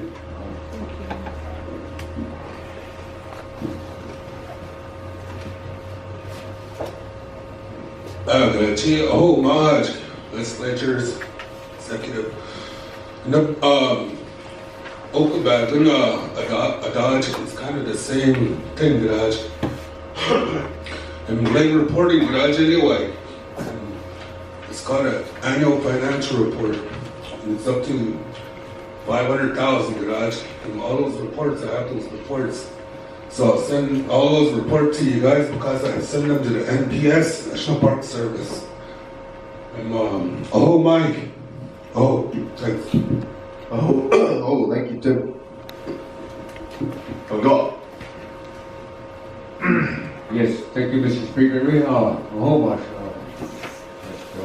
those that are headed to subcommittee and hashes out and the final approval. A whole. Thank you, judicial. Hey, moving on with next items on the agenda is we'll recognize Senator Godfrey in judicial again. I believe this one's the 40 mile colony.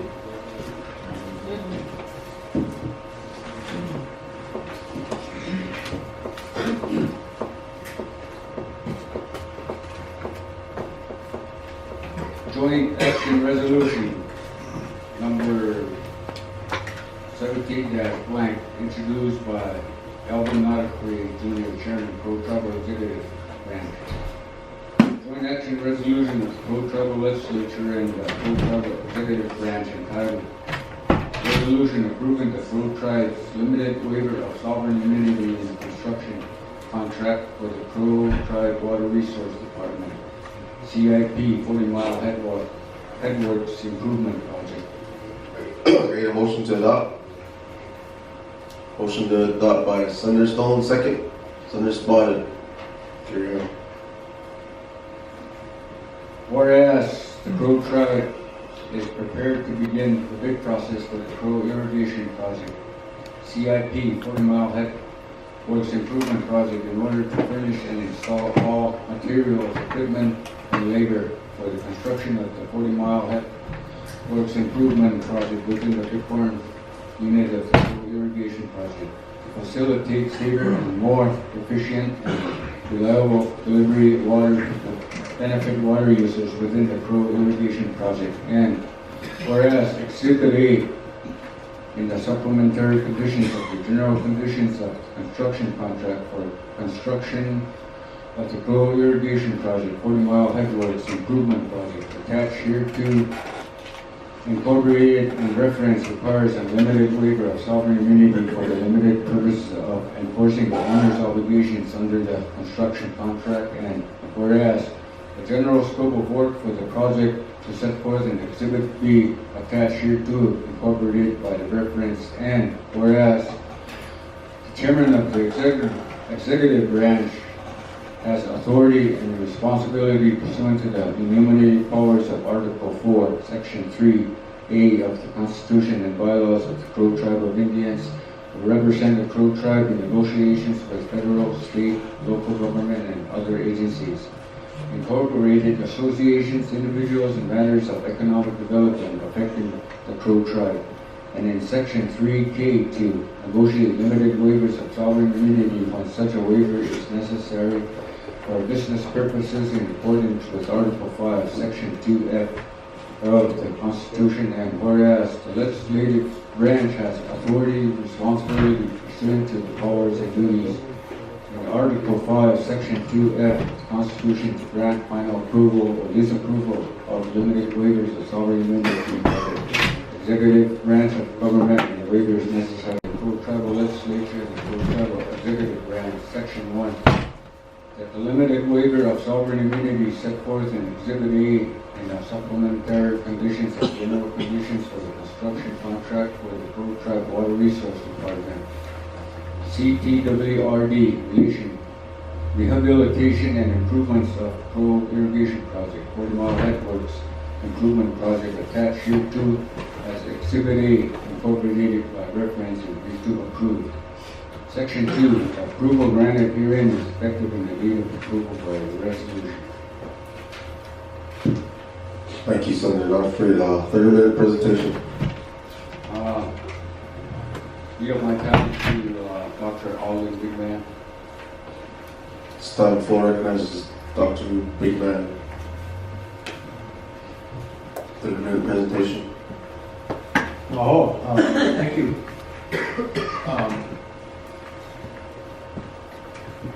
In 2010, the Crow tribe voted, and think about this, over 70% of you voted yes for the water settlement. Not knowing the components. And what I go over, 460 million. At the time, Albuquerque, we go, I was in graduate school, and we really called it Bachoda. I don't know papers all over that, I tried to find out as much as I could. And catch-22. People always talk about, oh, we're losing our water rights. We're losing our water. That's not the case. We're taking back control of the water. The other part, you know, and my thing is, oh, we're helping the white people. We're helping the white ranchers out there make sure that they get their water. Okay, and right, let me go look at that's how I felt.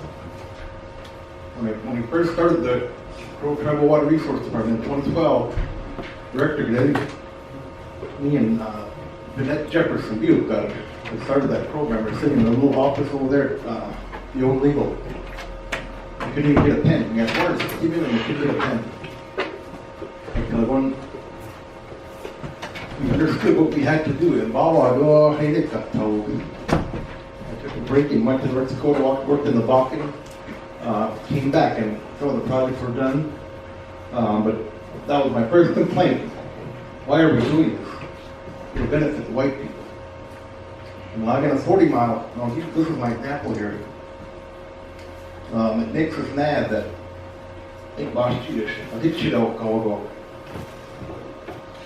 that's true, because we allowed it to happen.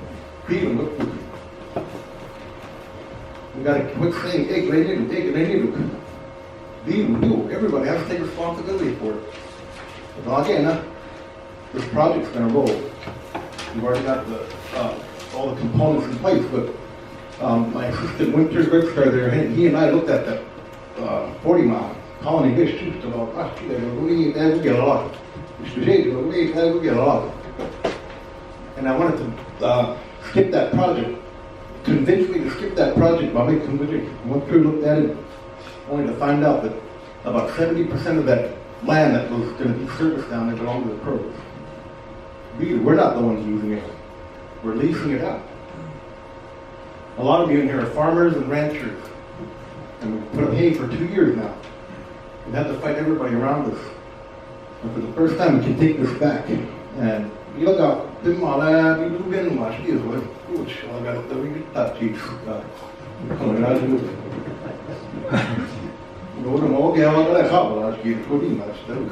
part of the process, we got over 100 million to rehab the irrigation, to prioritize tribal water to tribal lands.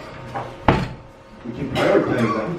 Once we get our water codes in place, being reviewed in DC, look, there's 3 components to the water settlement. It's this simple.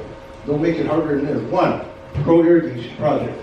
Rehabilitation and improvement of 320 miles of canals and laterals on the reservation. There's over 30,000 structures out there. We're not going to get all of them.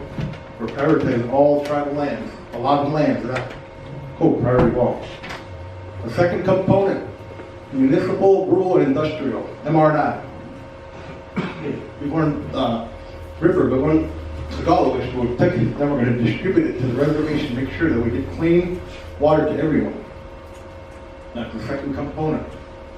Third, a hydroelectric dam at Fort Smith. And we always talk about economy. You know, how many millions of dollars go through here? I think we got a report last time that over 109 million in agriculture flows through our reservation. We get 9 or 10 million. I mean, we, it's probably not us. Like Bighorn River, Gamali, that's here, they're a fishing guy. And $250 a day plus tips. Even to shuttle your car down there and back, we pay people to drive down there and put those cars back. People to prepare your lunches, people to tie flags. An opportunity there for us. And if we get concessions all it's part of it. But we have to look at the bigger picture here. Instead of poking and prodding and hey, more. You know, there's always the same history. People that don't know it are doomed to repeat it. Look out. And we've done that for how long now? Unfortunately, we were put here. We never chose to be here. We didn't lose all last year. Every treaty that you've ever signed, we never wrote. You didn't write it. Your grandfathers didn't write it. But they never wrote them. They were manipulated. And we're paying for it. And here now, and there's going to be a lot more projects that will come before you that will need your approval. And you talk about control mechanisms, that's one of them. You're taking ownership back in this project. I hope we don't get carried away. We got to shake it up. We got to take these lands back. We got to farm them. People in the log, pick up all sides. I hate those. It's possible. And we keep borrowing from the future. And everything that's happening within our tribe, they borrow from us. Do I want him standing where I'm at in 20, 25 years saying the same thing? Light up. I don't want that. I'm sure none of you want that either. Look out. This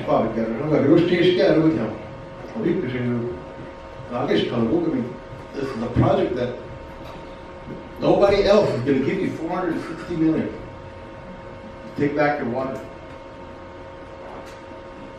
Look out, we owe power, $37 million. We're in the hole for the tribe. You think we're going to pay that back tomorrow? No. We need that revenue. I'll get grant writing to Sean. There's a lot of money that we bring in church today, but they lost it.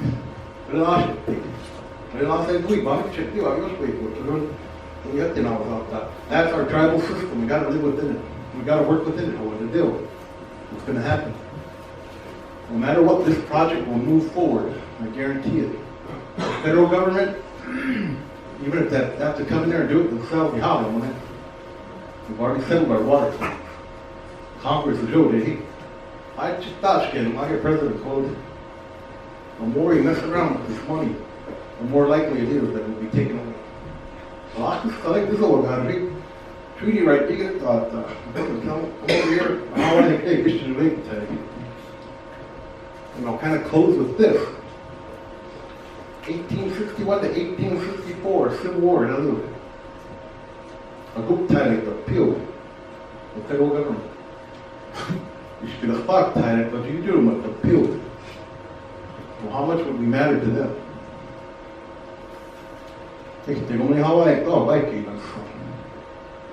But we have an opportunity to take back a lot of things here. Water, Kadalawish. You really watch. Hey, prayer, hey, water my niche. Papa, I will. I'm going to go to our wall. I was school after the army. This is a scattered used to. Hospital, wow, you could have that opportunity. You know what is what you go a year you could go to the governor. We got to look outside that realm of ourselves. What's in it for me?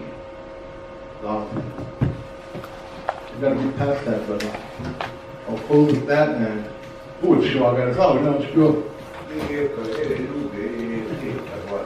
do you have a call?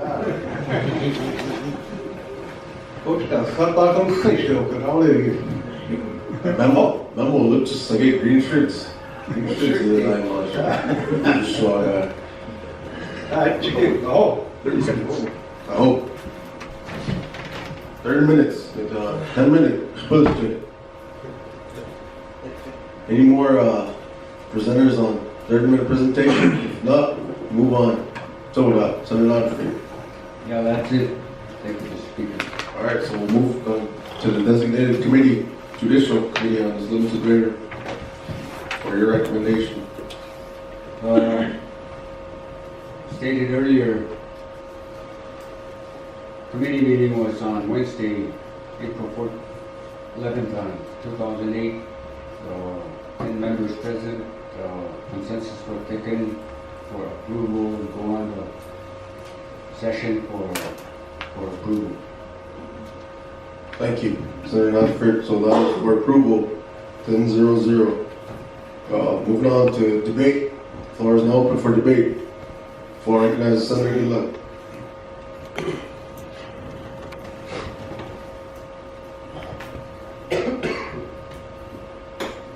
Thank you, Mr. Speaker, Secretary, guests, members of the body. I agree with Mr. Bigman. He said a lot of good things, and which is true. You know, we as a tribe, we need to capitalize on what we're doing here as a tribe. I believe it's 136 million for irrigation, but we got to remember the irrigation says Crow Irrigation Project. We as the tribe, when you look at the settlement, senators, raise your hands if you read the settlement. Raise your hands. Okay. In the settlement, in 405F, tribal implementation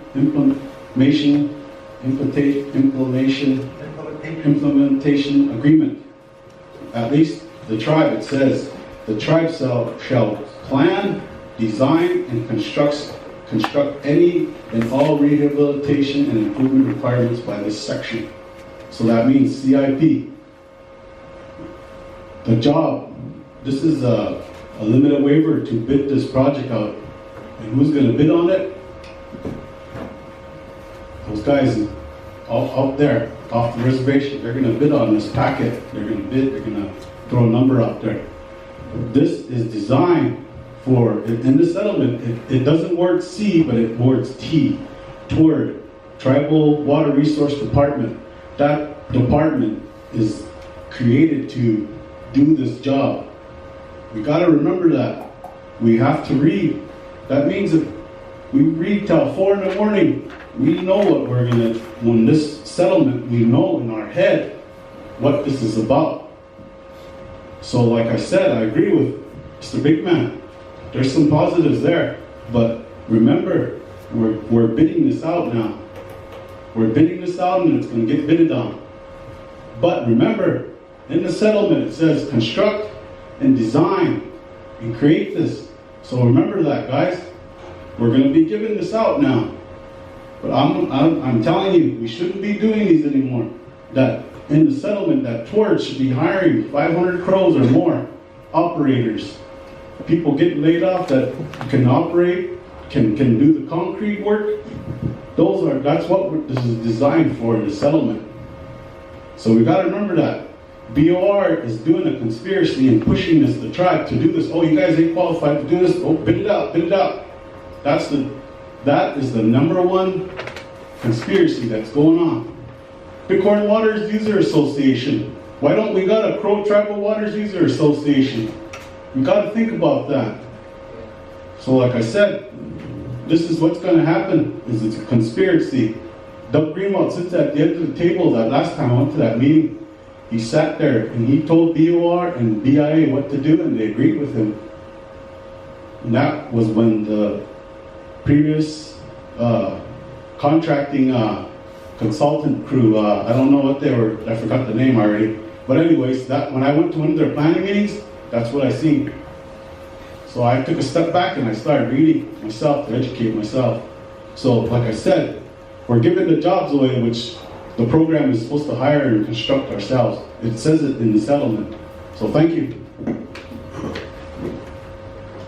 Senator Whiteside, then Stone, and we'll go back to Hugo.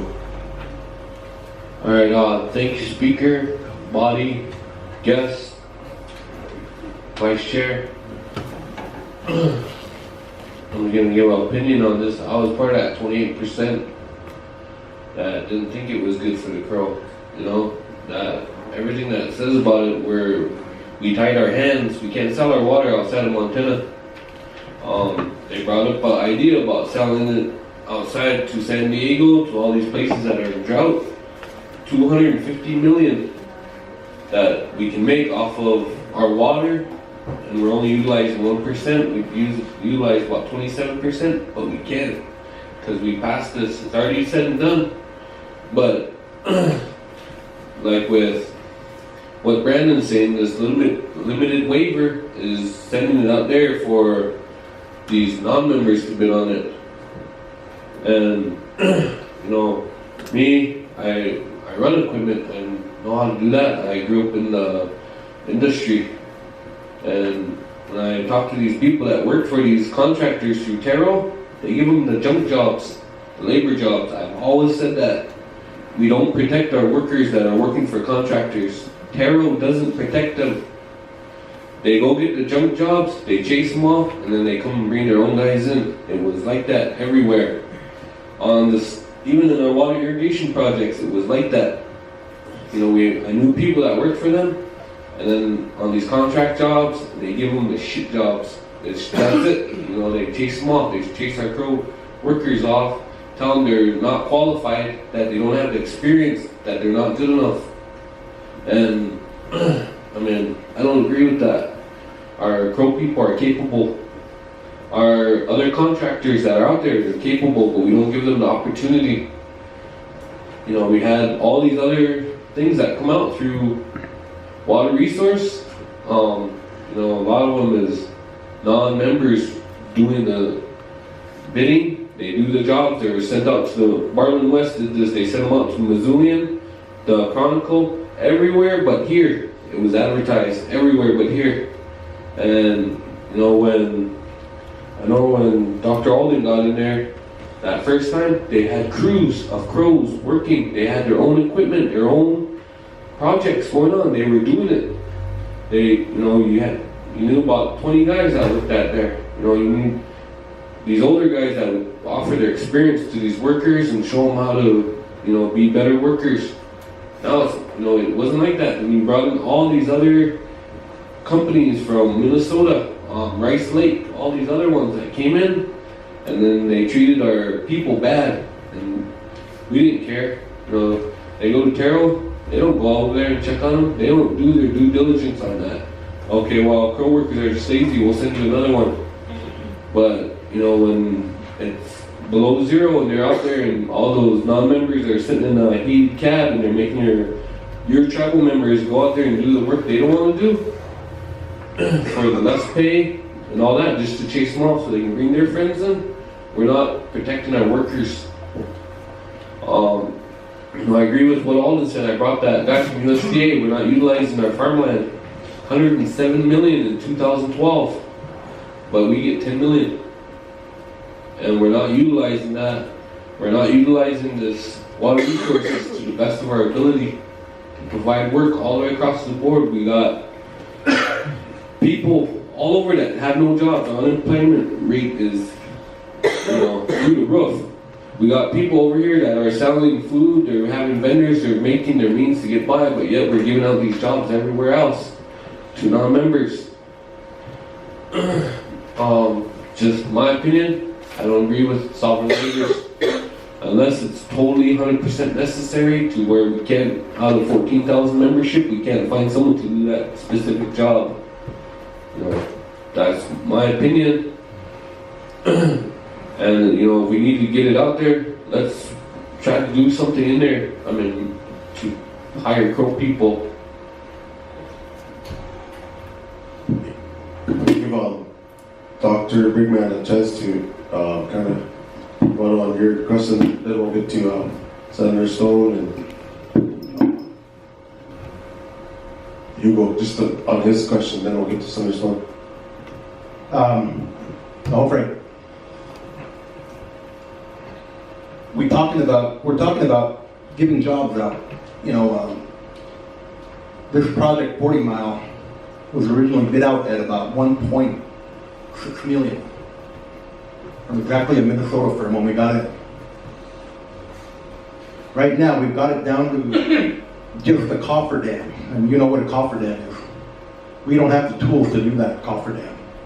They come in as a couple-day project, but we've taken our crew and we're doing about 60% of the work on our own. We've changed that all around because we've showed them that they can trust us. We have a small crew in there right now, and we're working with Reclamation to take over the next 9 projects on our own. But there's just some stuff that we can't do. There's just some stuff that we have to specialize. They need water engineers. How many pro water engineers do we have? If you got them, send them to me. We don't have them. Well, that's what we're bidding out. We're trying to push these kids to go get their attorney degrees in the water field. 5 years ago we started and still don't have one. The ones we do have all left because of the way we treat them, our own people. The attorneys that from that 1.6 million down to 280,000, the rest going back into crow jobs, I think is an accomplishment in itself. And then the other portion is, I know this is the biggest concern. What about our Indian contractors? I'm an Indian contractor. We're going to take and give priority to our Indian contractors. Whatever we can't do, they're going to have to bid between themselves. That's how it should be done. It's my tribe. I want to do the work. I want to be the one to be able to do this. I can do it. But like everything else, we have to go through a process, and this is just one step. And I guarantee you, Reclamation is right there waiting right now for your response to this. This is just one project.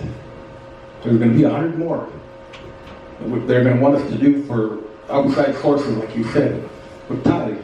That's how it's written and put out there, but we control it. We control it. From 1.6 million down to 280,000, the rest coming back into the crow economy. I should have clarified that in the beginning, and I apologize. But yeah, in the beginning, we had 4 crews working. We took all the qualified individuals. We were doing all the work. When I left, came back, we heard that actually the reporting that the crow crews were doing 10 feet a week on reshaping canals. 10 feet a week on reshaping a canal. Crews of about 40. They contracted it out, they got 500-600 feet a week and got it done. And that doesn't fall, I'll take the blame. I wasn't there, but I'll take the blame. Maybe I didn't set it up right. But that will change. We've already gotten approval for our reporting system. We have our own account. It will never touch the general fund. We pay our vendors directly. Everything that you're talking about here, we're moving toward. And I know other departments are already moving toward that. And that's why you're here. That's why we elected you guys, to make sure that this happens. So I know there's a lot of concerns, and we will go to each district. I'm not going to sit here and say, oh, we'll be there, never be there. We're waiting to go out there. This is what we need to do. Without education, we don't know anything. Like Brandon said, how many of you read that? How many of you understand it? I read it 4 times in the beginning. I couldn't understand it. I had to break it down. I had to go and ask questions. I looked at all the water settlements in the country. Gila River being number 1. Gila River manages their own water. They make $8 million a year just on hay. And they don't have even a tenth of the land we own. But it's managed. It helps they have a big casino too, but still. Case, I know I kind of dig into the time here, but again, we're going to take all these Indian contractors. We even reached out to crow contractors who wouldn't bid on it. We actually reached out because they knew they couldn't do the cofferdam. You'd have to rent and have to bring in big equipment, a crane. How many of you have a crane that we could, rent or lease from you?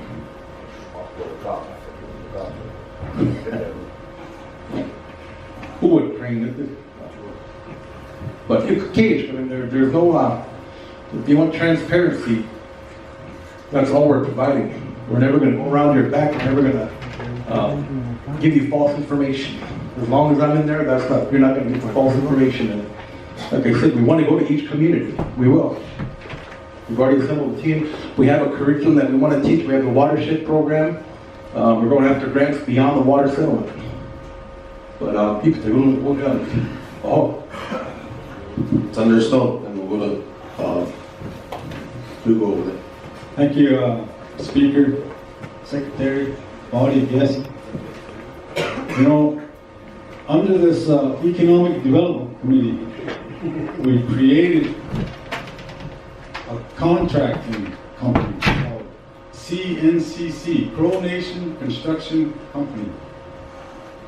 And right now, my brother that was just sworn in for Gaiman, they're leading that up, and they invited Monday for confirmation so they can merge with this company. And Pro Contracting Company will be 51% owner, and these guys agreed to go through Terrell to jump through all our hoops here, whatever's laid forth.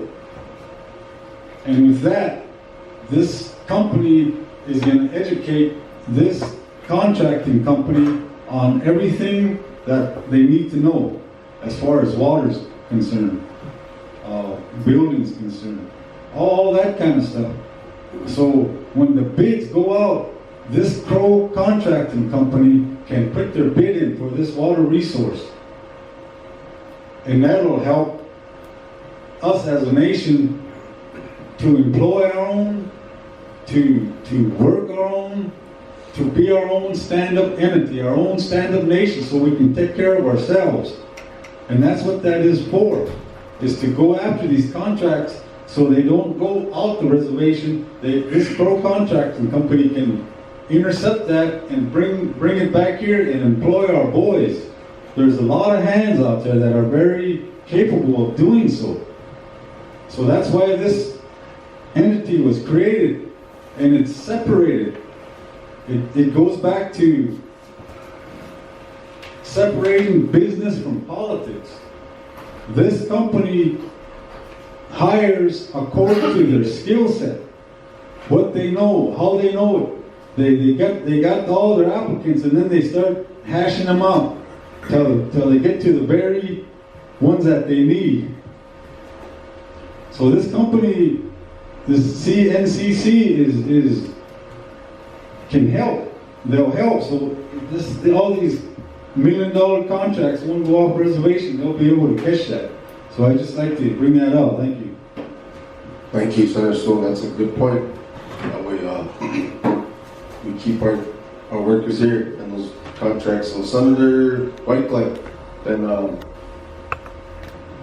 Grovon and Devani. Chair, body, guests, I just want to comment a little bit on that. My son got a call a couple days ago. The company that's going to do the work,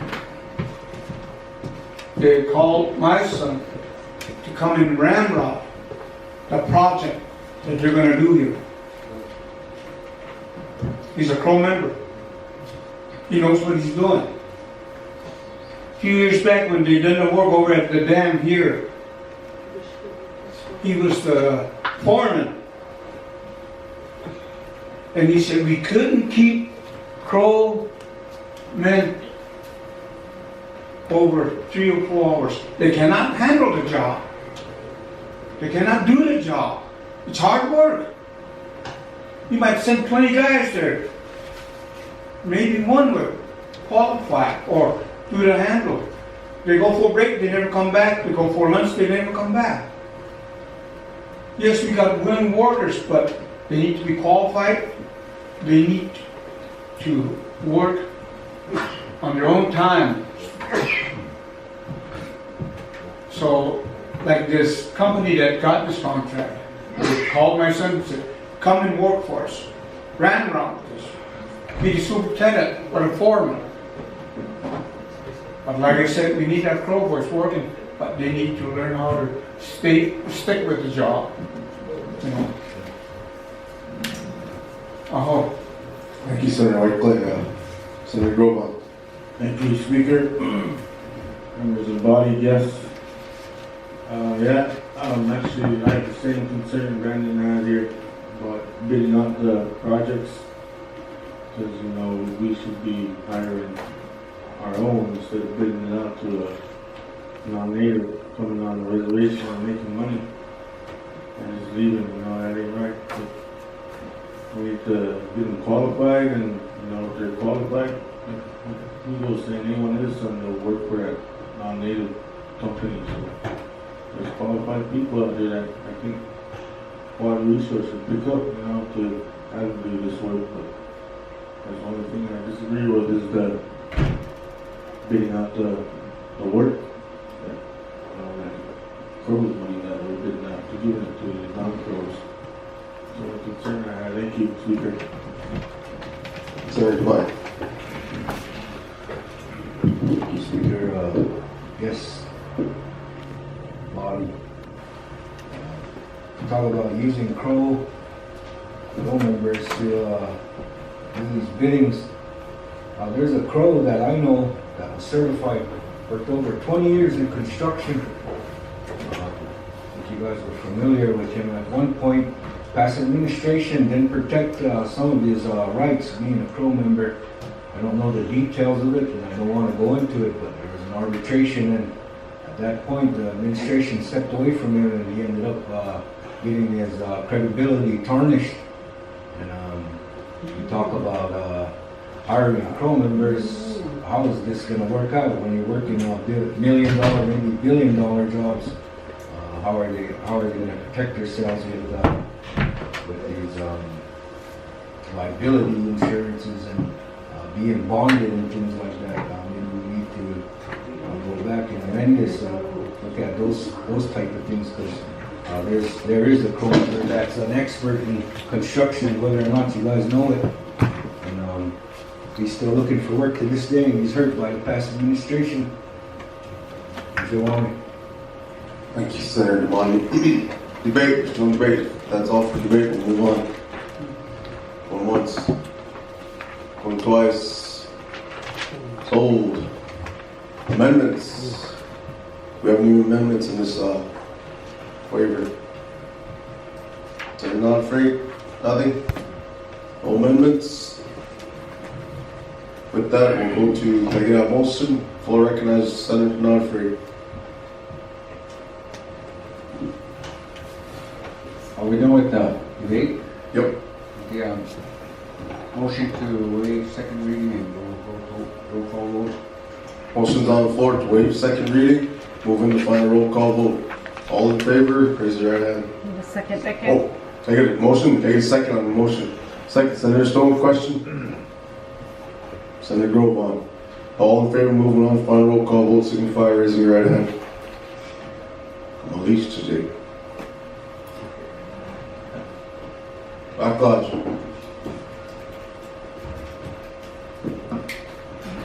Whiteclay, Black Lodge? Yes.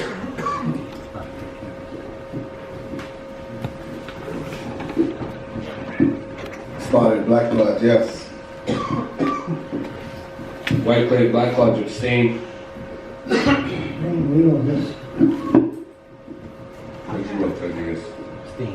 No, yes. Giltel, no. Groban, no. Not afraid, Bitcoin, yes. The non abstain. San Jose, Beconado, yes.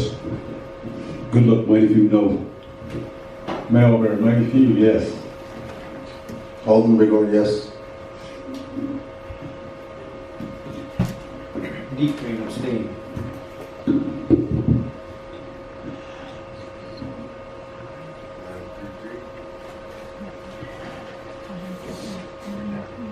We got 9 yes, 3 noes and 3 abstain. So now it becomes law. Congratulations. Take a word from the sponsor or Dr. Bigman.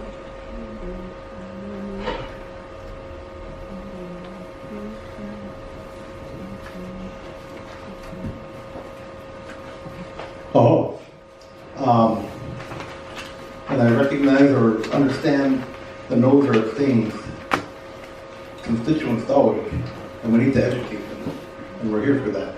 The transparency will be evident. Number rattle, Todd is 638-1011.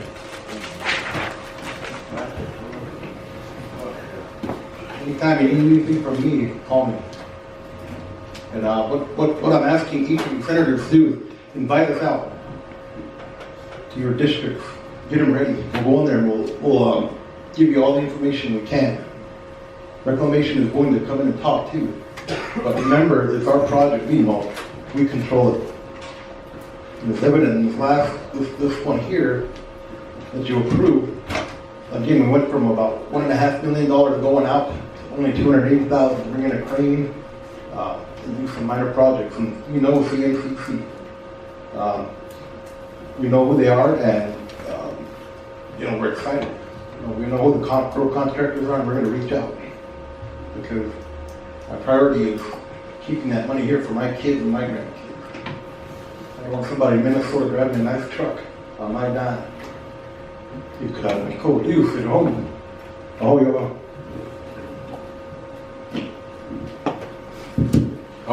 Senator Godfrey. Thank you, Mr. Speaker. I want to thank the Judicial Committee for entertaining this limited waiver of sovereign immunity. I've got a comment on this. This water settlement was already settled a few years ago. What we're doing today is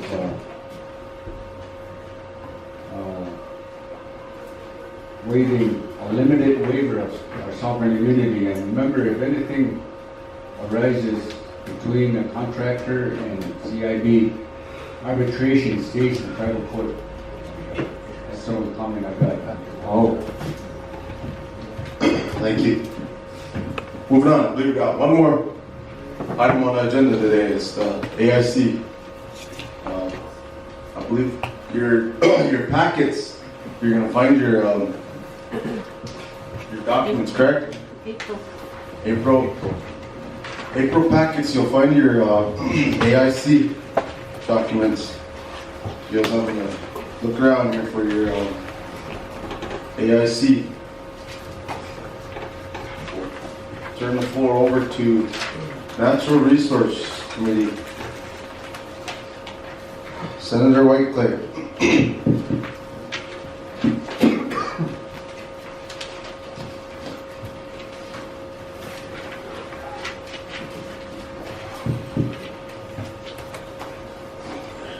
All right, thank you, Speaker. Body guest. We never did a first reading within session on this. Being that it is a jar, I think we need somebody from executive to read this for the first reading.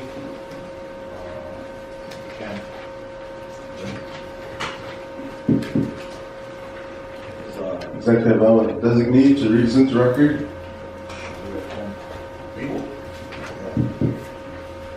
We'll recognize Ken Grant.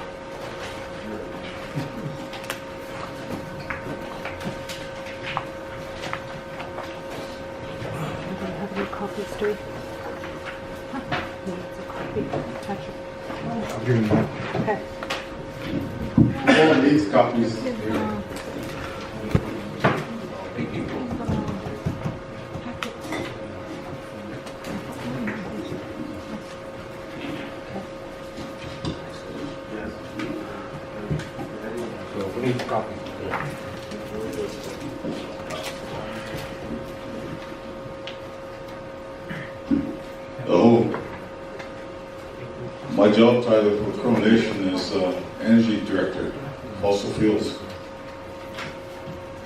I'll go ahead and start this. This is a joint action resolution, JAR 18, introduced by Elvin Nodicray Jr., Chairman, Crow Tribal Executive Branch. Joint action resolution of the Crow Tribal Legislature and the Crow Tribal Executive Branch entitled, a resolution authorizing the Chairman of the Executive Branch to implement the terms of a joint venture agreement with AIC Solution Groups regarding the exploration, drilling, and production of tribal oil and gas reserved on the behalf of the Crow Tribe. With that, can we get a motion to adopt? Motion to adopt, Senator Nodifred, second. Senator Whiteclay. Go ahead, continue on reading the whole. Okay. A resolution whereas development of the oil and gas resources on the Crow Reservation so as to obtain the highest value for tribal individually owned oil and gas products and provide employment opportunities for tribal members is of vital interest to the Crow Tribe and the members of the Crow Tribe. And whereas the tribe recognizes that AIC Solutions Group Incorporated, AIC, has headquarters office located at 2840 St. Street, Jones Boulevard, Suite 3, Las Vegas, Nevada, an independent U.S. oil and gas exploration company, which is a subsidiary company of the Ahua Grand Mining Investment Company, Ltd., AIC, located in China, currently providing oil and gas development services in China and Russia. And whereas the tribe recognizes AIC as technical experts in the area of oil and gas exploration, drilling, and production of wells based on representation made by AIC to date, in the interest of forming a mutual beneficial long-term oil drilling relationship, the parties, both tribe and AIC, hereinafter collectively referred to as the parties, have reached an agreement. And whereas the signed Crow AIC joint venture agreement includes a plan for oil and gas exploration and drilling on specific lands commonly referred to as Custer Creek, Lost Grass, Soap Creek, and will be collectively referred to as the Project SLC/3 areas. And whereas the Crow Tribe will remain a majority owner in interest in the joint venture agreement with the AIC, while AIC will be committed to a minority ownership in the joint venture agreement with the Crow Tribe.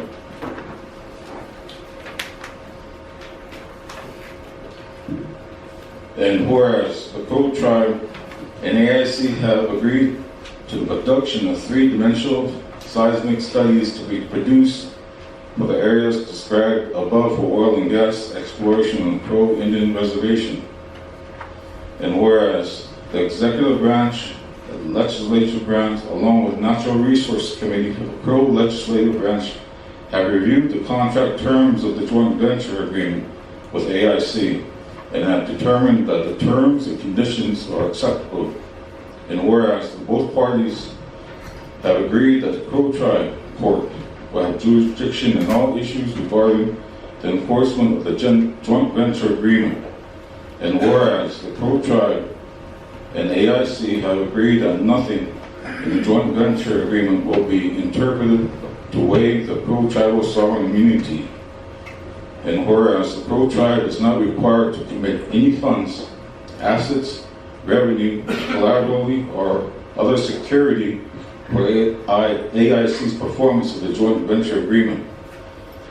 And whereas the duration of the joint venture agreement has been set for 8 years, and whereas pursuant to 25 CFR Part 225, tribal leases for the development of tribal oil and gas resources must be authorized through Indian Mineral Development Agreement. And whereas the tribe of the Executive Branch has authority, the responsibility pursuant in the enumerated powers of Article 4 Section 3A of the Constitution, bylaws of the Crow Tribe of Indian to represent the Crow Tribe in negotiations with federal, state, local governments, and other agencies, corporations, associations, or individuals in matter of welfare, education, recreation, social services, economic development affecting the Crow Tribe. And in Section 3F, to negotiate and approve or prevent any sale, disposition, lease, or incumbents in tribal lands and trust resources, the final approval granted by the legislature branch. And whereas the legislature branch has the authority and responsibility pursuant to powers and duties in Article 4, Section 2D of the Constitution to grant final approval or disapproval of the item negotiated by the executive branch of government pertaining to the sale, disposition, lease, or encumbrance of the tribal lands, interests in lands, or mineral assets.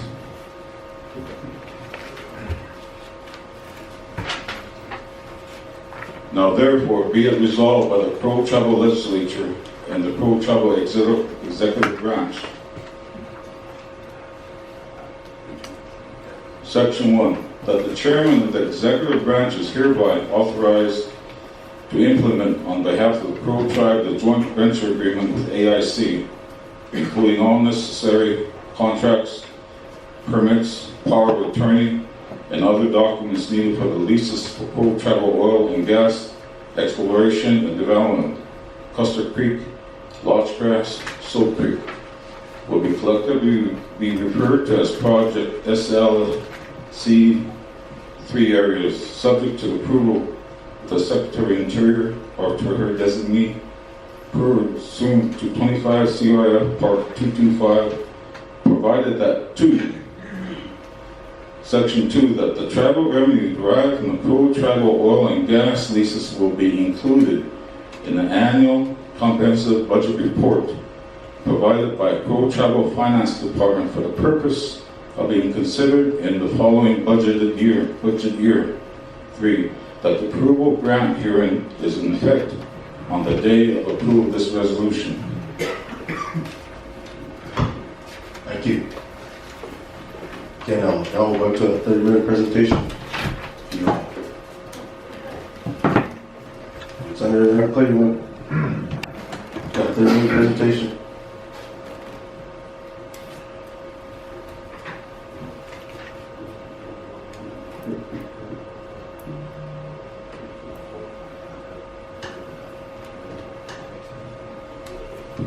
Yeah, floor recognizes again, a 30-minute presentation. Okay, this morning we have an AIC representative available for the 30-minute presentation. Oliver, if you want to step up and speak on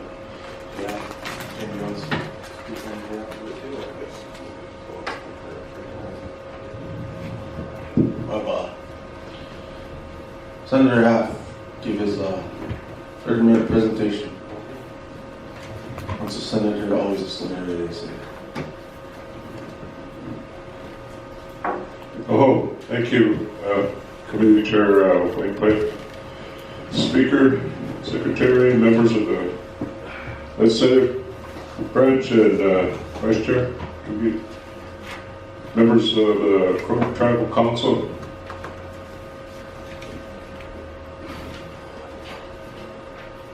This legislation, I believe, will enhance the future of the Crow Tribe. It deals with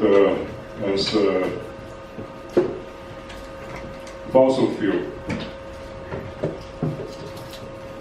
And item that was a lot of concern was we're going to be drilling oil and gas, and we're not going to be doing any fracture.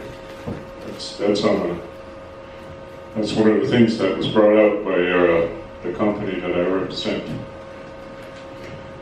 And we did an agreement back in December 2016. It's an agreement and it's a mineral lease. It's a pretty good chunk. 330,000 acres. But all that is tied in, and not all of it is going to be subject to the exploratory seismic and drilling.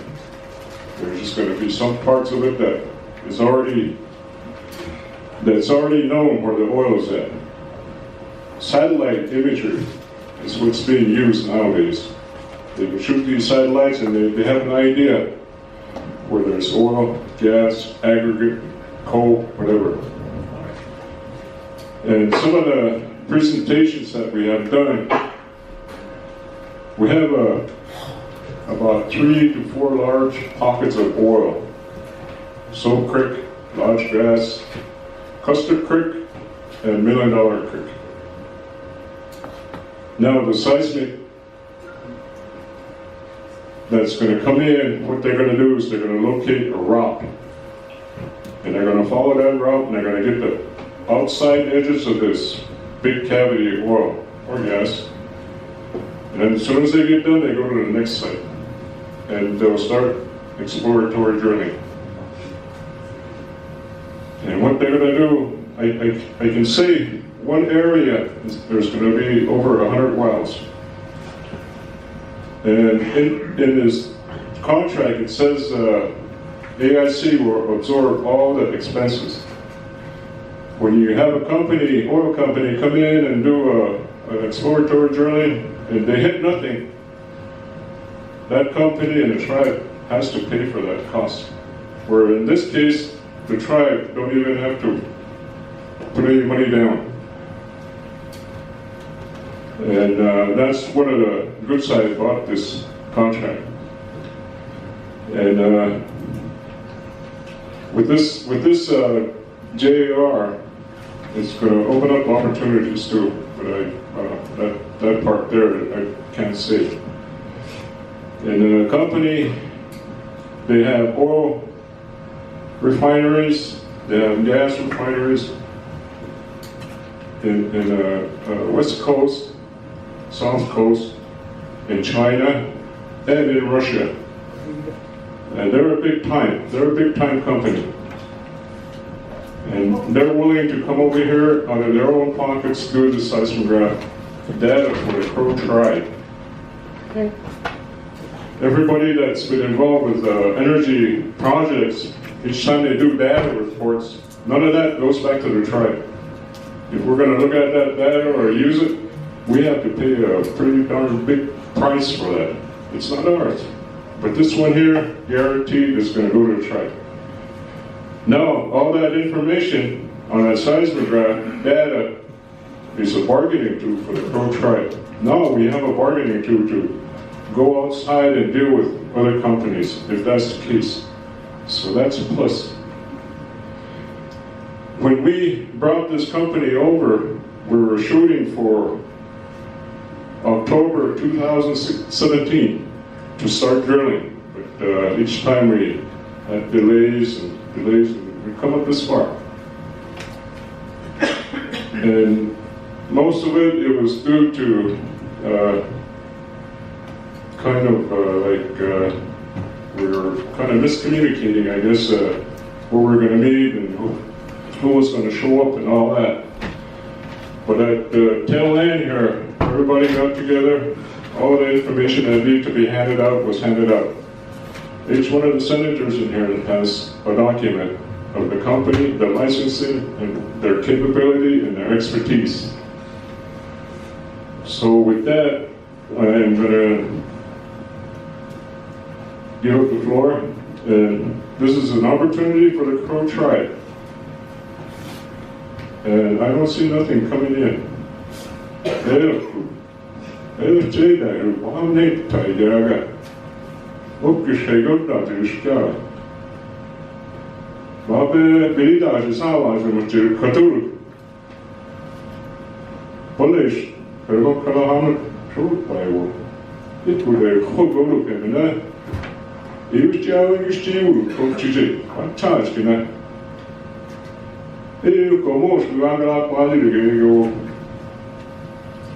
Ekon Bale, kanske go vehicle out to go.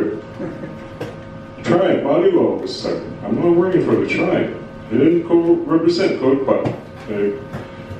Big vision, Matt. I want this to happen for the Crow tribe, its future. Rat Kodamole Wood. A million student. Helgeda. Bisawa. A man knowledge. Would put me on the top, be that for you, coach you. Opportunity to get him, take him, take over that, you know, sorry, and check it. But took Imali and Paul, future Ross, one time. But end of the year, and a leadership coach, it's could be. Oh, we're doing that, man, and Marty cut out your computer. Always say, wow, and yeah, code. So I'll leave it at that. Right, Taj, I did a sound of it, probably just said, I got there, probably didn't. Yeah, to play who later, you have the opportunity in your hand. The whole. Thank you. Floor recognizes Ken. Oh, Oliver. Chair, Adeline, Secretary, Vice Chair, thank you. Senators, guests. A little bit about myself. First of all, I'm a Vietnam veteran. I come home, the ranch in Wallow was sold, so I had no choice. The only opportunity I had was a coal mine as a laborer. Got a memory of 1975, there's no terror. That happened in 1979. I went to work as a laborer. And what Frank and some of these other senators said is true. They run you off. On that particular day, there were 7 veterans that got hired out there. Reason being is that there's a Vietnam veteran work study where the government would pay half our salaries to be trained. That's the only reason we got hired out there. I run everything. I endured. I got all the jobs. I was in the plant, shoveling on the belt. So I know how they start out. When 79 from terrorists, the federal programs come in, it starts to change and evolve at the mine. Today, there's about 8% Crow out there, where when I started, there was like 98% non-white. So Terrell's done a good job. From there, I went through the ranks as a pit boss. I was finally appointed production manager at the mine. My job was all rolling stock, drag lines, dozers, D11. Then I started hiring within. The first guy I hired was Mike Hill, Proclamation boss. Mike Gus LaForge, he's a dragline boss for me, Crow related. Shai Whiteley at the plant, I got hired. Joe Buffalo. There's others that I brought up through the ranks. So we made a turnaround through Terrell and me and mid-management, we made that turnaround. I'm proud to say that Squalid, Whiteclay, Harold Stone, they all worked at the mine. They know what we've gone through. We worked days and nights out there. 20, 30 below, we're still out there. So when they say there's no Crows that work, there is. This younger generation somewhere forgot about work ethic.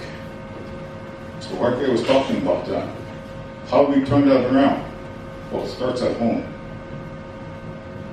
If not the parents, the grandparents. But by saying that, I was there for 37 years. I had a particularly hard day. On the way home, I had a heart attack, wrecked. Wasn't for the warm truck drivers going back and forth. They saved my life.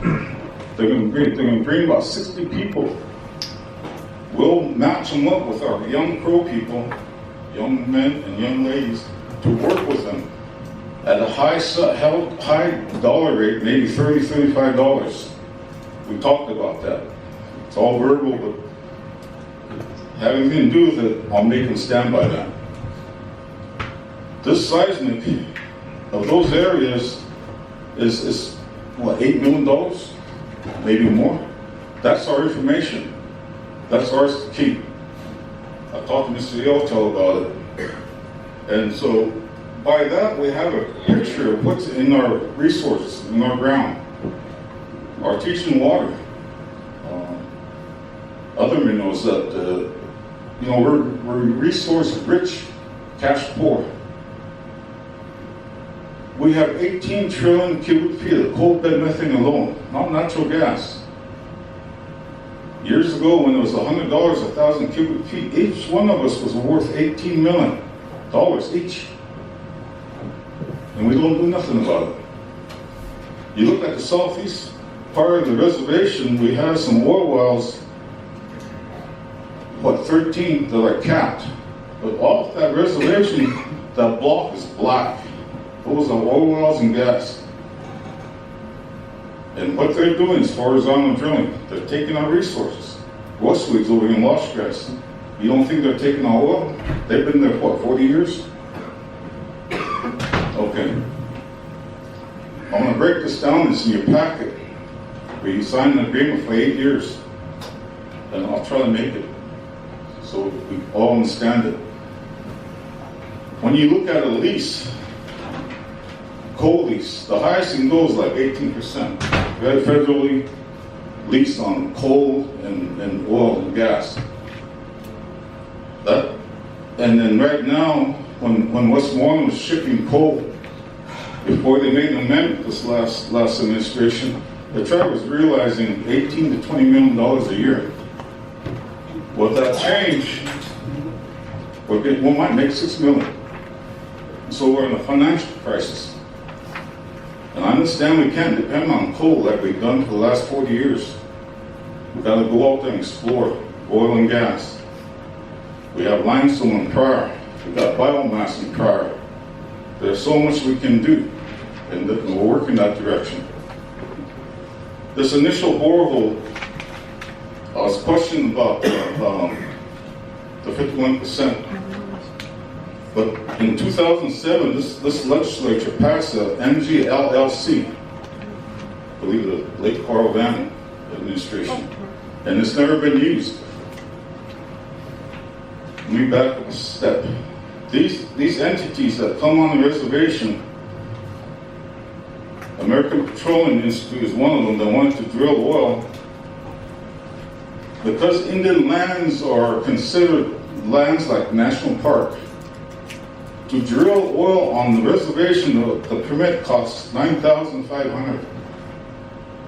And then to go through the 49 steps through the BI, it's like 2 years. So you go half a mile off the reservation, that same permit's $125 through the state. And within 30 to 45 days, they have a permit to start drilling oil. You get it. They start drilling oil, they go down, there's no fracking. They hit that sandstone. You get some gas and you get oil. After about 3 or maybe 8 years, they run out. So they're horizontal, but this is where the fracking comes in. It's all sandstone. It's not a pool or a lake of oil. They get, and then they start horizontal. Now, that's when they use a chemical and water. You gotta remember the borehole is lined with cement or steel. Cement is cheaper, so they go with that. They pump in the borehole 18 to 25,000 feet, well below the surface water. Surface water is like 160 feet, but they're going 18,000 feet. That bit will fracture sandstone. Some of you guys that drill at the mine will know that. But when they start going horizontal, there's no real pressure from drilling, no downward pressure. When they go this way, there's no pressure. So they use water and a chemical, like soap. This washout area between Billings and Hardin, they wash trucks out. You see all those ponds he had to make because he uses chemical or soap in that, artesian hot water. Same concept here.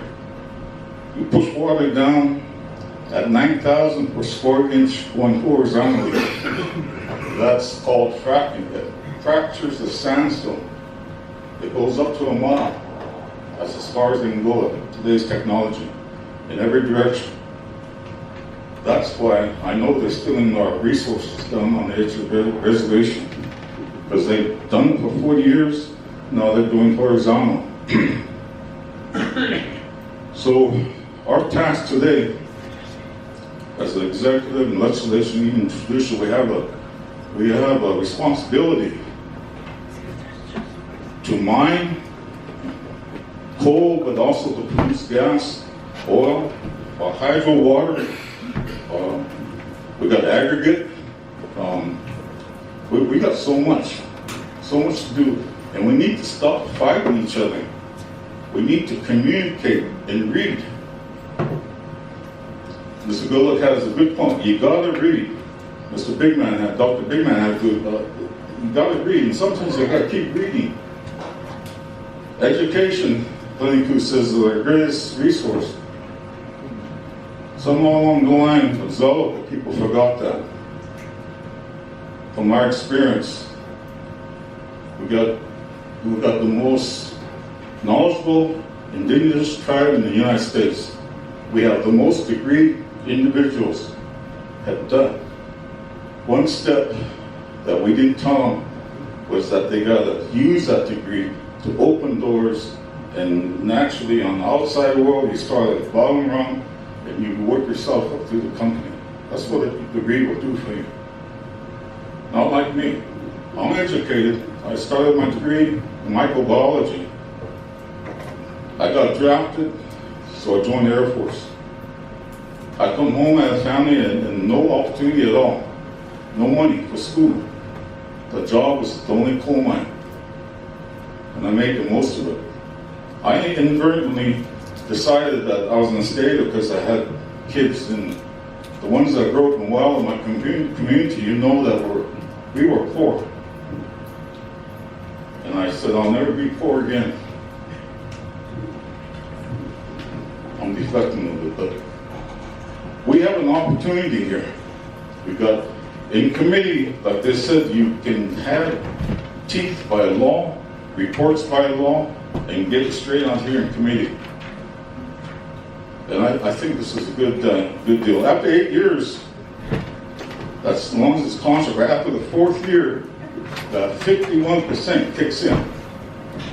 We're going to give them 4 years to take their initial investment, which is almost $2 million to drill that deep in employment, and then, give them a little profit. After the 4th year, it kicks into 51%. At that time, if we have enough money, 25% per barrel, that oil goes up to $70, we get 25% of it. We should use that money wisely. After the 4th year, our percentage goes to 51%, we're the majority owner. We can sit back, let them continue, or we can take over. That's for the future. That money we can use for education, social services here. We can get us, and then our coal. One thing about coal will never go away. I've been all over the nation. I've been in DC, California. This whole nation today is 60% energy by fossil fuel. Because all the fracking, they have an excess of natural gas. Today, that gas is 31% of what we burn. Coal dropped down to 29%. Went to the Western Caucus in Phoenix a month ago with the chairman, the secretary, and we listened to the Western government, the governors, the senators, and they're all Republican from California all the west of Mississippi. The city of San Diego had what they call a brownout, almost to a blackout. The people there, they're hard hungry. They turn the AC up, turn the lights on, run the water, and so they're going to a brownout. So that the state of California, under Obama, went too far to the left. They said, hydro, that don't work. There's a drought down there. As the operation manager, So we set that up in Denver for the first time. The Crow Nation and XL Power Plant executives met. It was good. Some of the legislatures went. It was a good meeting. We don't need Westmoreland. We've got Frank, Spotted, Stone, and others that can actually run that coal mine. All we need is a mining engineer. We don't need Westmoreland no more. Last year, Westmoreland made over $55 million. You know, we just made pennies on dollar. So the chairman told me no more passive leases. Go in a partnership. But how do you do that with no money? This AIC deal on the table before you is the only way we can do this without no money buying into it. Mr. Oliver Half said that if it's a dry hole, we don't wear out nothing. If we hit oil, we got 25% of it. That's higher than the highest federal lease.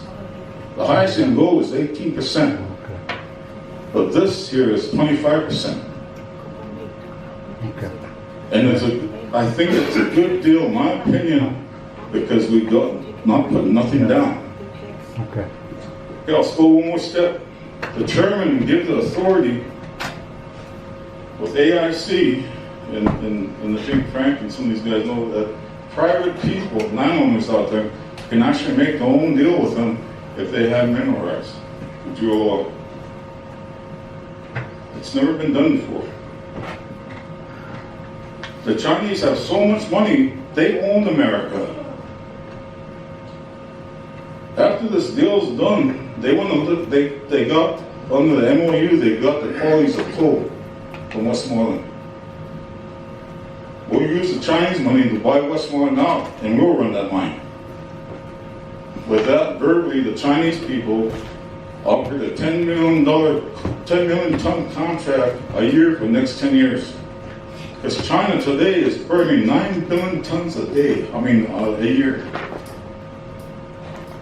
This whole reservation, we have 17 billion. We have 9.5 billion that we can mine. They're burning it every day. We're the only country with few others that are concerned about the environment. But let me say this. There's a volcano in the Asian country that's spewing ash into the air, CO2. That's enough one day, 24 hours for 400 million cars. And it's been doing that for a number of years now. But if these environmentalists, and I'll say this, if they want, they should lead by example. They should park their cars. Don't turn on the lights. Don't wear your clothes that they use that chemical oil to make your shoes. Let's be realistic. Those cowboy hats, how do you think they're made? Your clothes. It's chemical. So let's have an open mind. Look at AIC for what it is on paper. Frank and the committee did a great job. And if there's amendments to it, let's do them. But let's do this for the betterment of our tribe. When I was a little boy, I could hear at the round hall that they pointed their fingers in the air and these little kids here, our future. And I hear it today. And nothing's done. We need to stop relying on just coal. We have a hydro power plant going in effect, 7.4 megawatt. We have to get a power purchase agreement with California. They want to buy it. At the same time, we're looking at Google and Facebook to put a company out there with those servers because they need energy and they're willing to buy that type of energy. So this department, right now, it's a one-man show. That's me. I got an advisor, Mr. Bergenground, that goes with me everywhere. Former Chairman Bergenground. We got no transportation. I'm using my own gas money. But that's the reality of today of how the tribe is. Not from this administration, but the last 4. Because they just care about the 4-year increments, and all that buildup is catching up with us till today. We're in this dire mess financially. And it's nobody's. We need to stop, not look back, but continue to see what we can do to help this great nation. If you go to Denver, you go to DC, those Boschilas know what we have. And through this BIA, they keep us down near the poverty line. They're the ones that send out contracts for non-Indians to come and do this kind of stuff. So we gotta, saddle up, gotta get on a bucking horse and see if we can survive. We can do this today with this program here. This is a stepping step. We'll make money here. With that money, we'll go on. Oh, thank you. Thank you, Mr. Ken Brenner. I believe that concludes that 30-minute. Unfortunately, I still can, are we on the 30-minute portion? Okay. So with that, I'll call upon Natural Resource Chairman, Senator Whitecliffe, for his recommendation.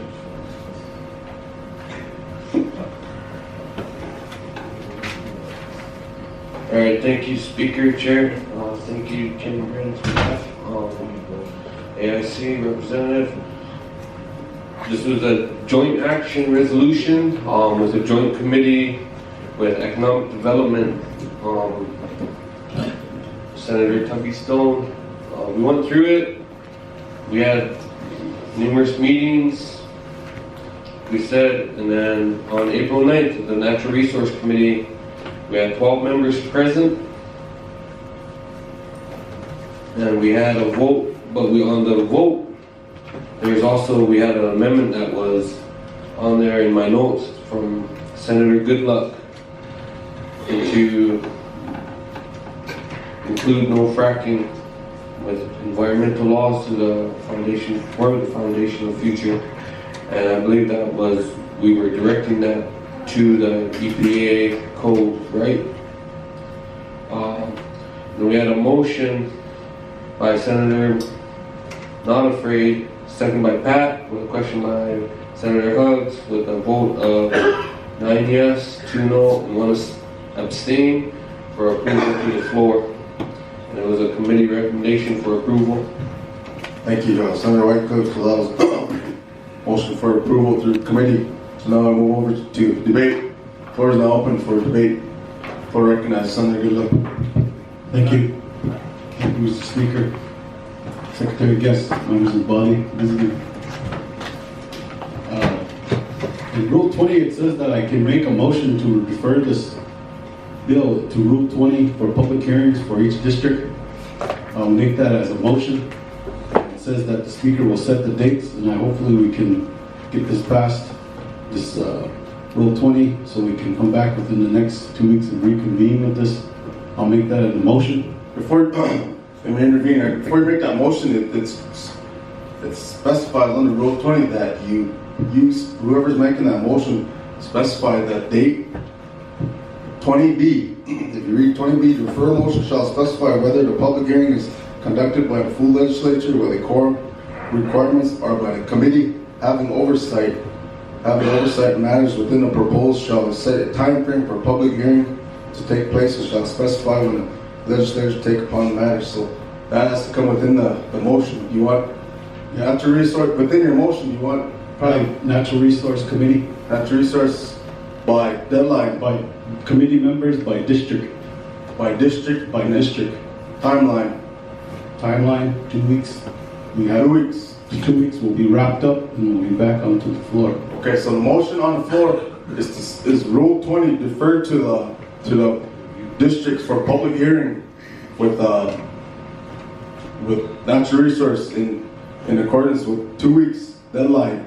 So that's a motion. So can I get a second? Second by Senator Robert. All in favor of that motion, signify by raising your right hand. Keep your hands up.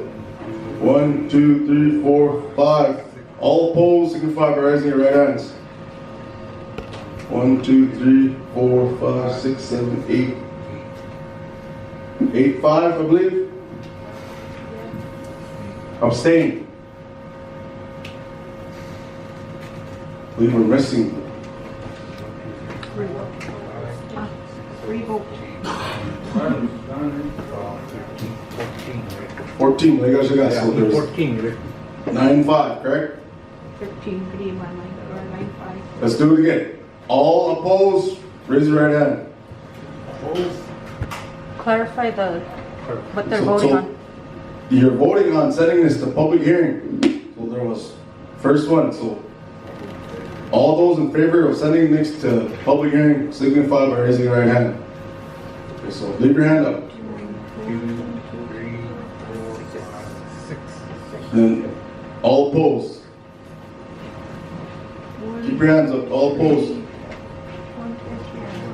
6. All those abstain. 2. 6, 6, 2. 2. So according to the rules, According to the rules, Vice Chair, correct? Vice Chair comes in play now. They break the tie. Oxford, Duke. Oh, Snowden.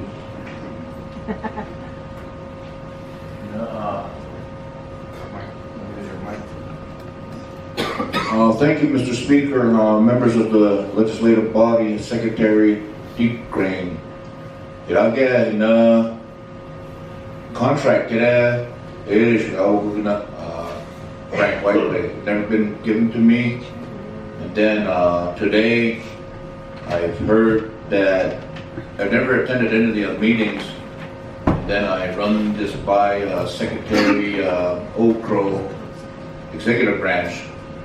And when contract kede awokalated, so do you have any opinions on that? Contract kede awokalated. If I not contract kede bagum, I went through it. One of the things that we don't have the legislature don't even have an attorney, but they do have a legal assistant. When I was here, now I'm part of the executive branch.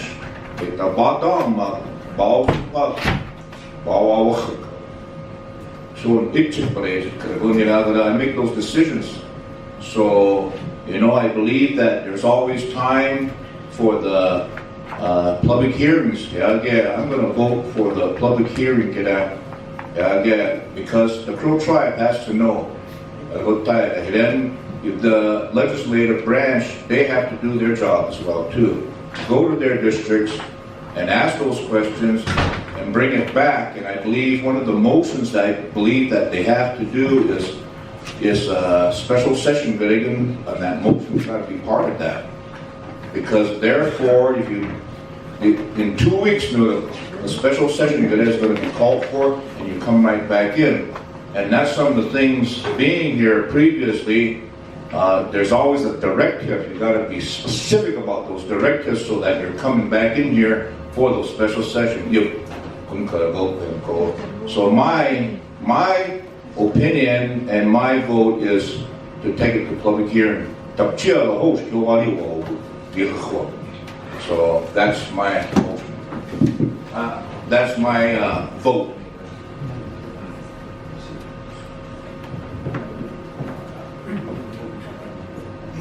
Okay, so that leaves us 762, I believe. So to move on with that motion to send it to public hearing by district for May 11th. No. So we have by May 11th. Question of privilege. Question of privilege. What is your question?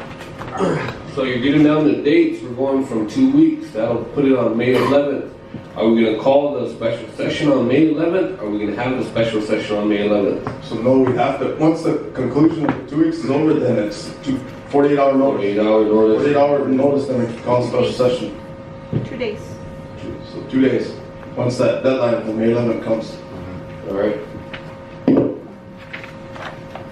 Okay, with that, I believe that concludes that portion, and we'll work out the dates and who's gonna, like I said, we designated natural resource to hold those district meetings on that issue. Clarification. Yes. This was designated in economic development and natural resources, but we're designating the public hearings in natural resources only. Yes, that was within his motion, because Okay. natural resource, so. Make All that right, motion. with that, that concludes, I believe that's all on our, on the agenda today. Nothing else. Is there any announcements? Any announcements? Monday, we got that, 10 o'clock, the, CNC, I believe, correct? Lunch will be provided, so that'll happen here. And then Tuesday, we got some, what do we got Tuesday? I know we got some. Check the board though, we got something going on Tuesday also, so Monday, 10 o'clock, we'll see you. Motion to adjourn. Can I get a motion to adjourn? Motion by Senator Stone, second Senator Goodluck, all in favor, raise your right hand.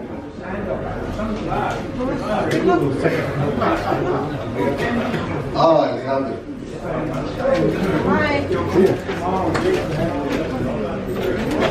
Bye.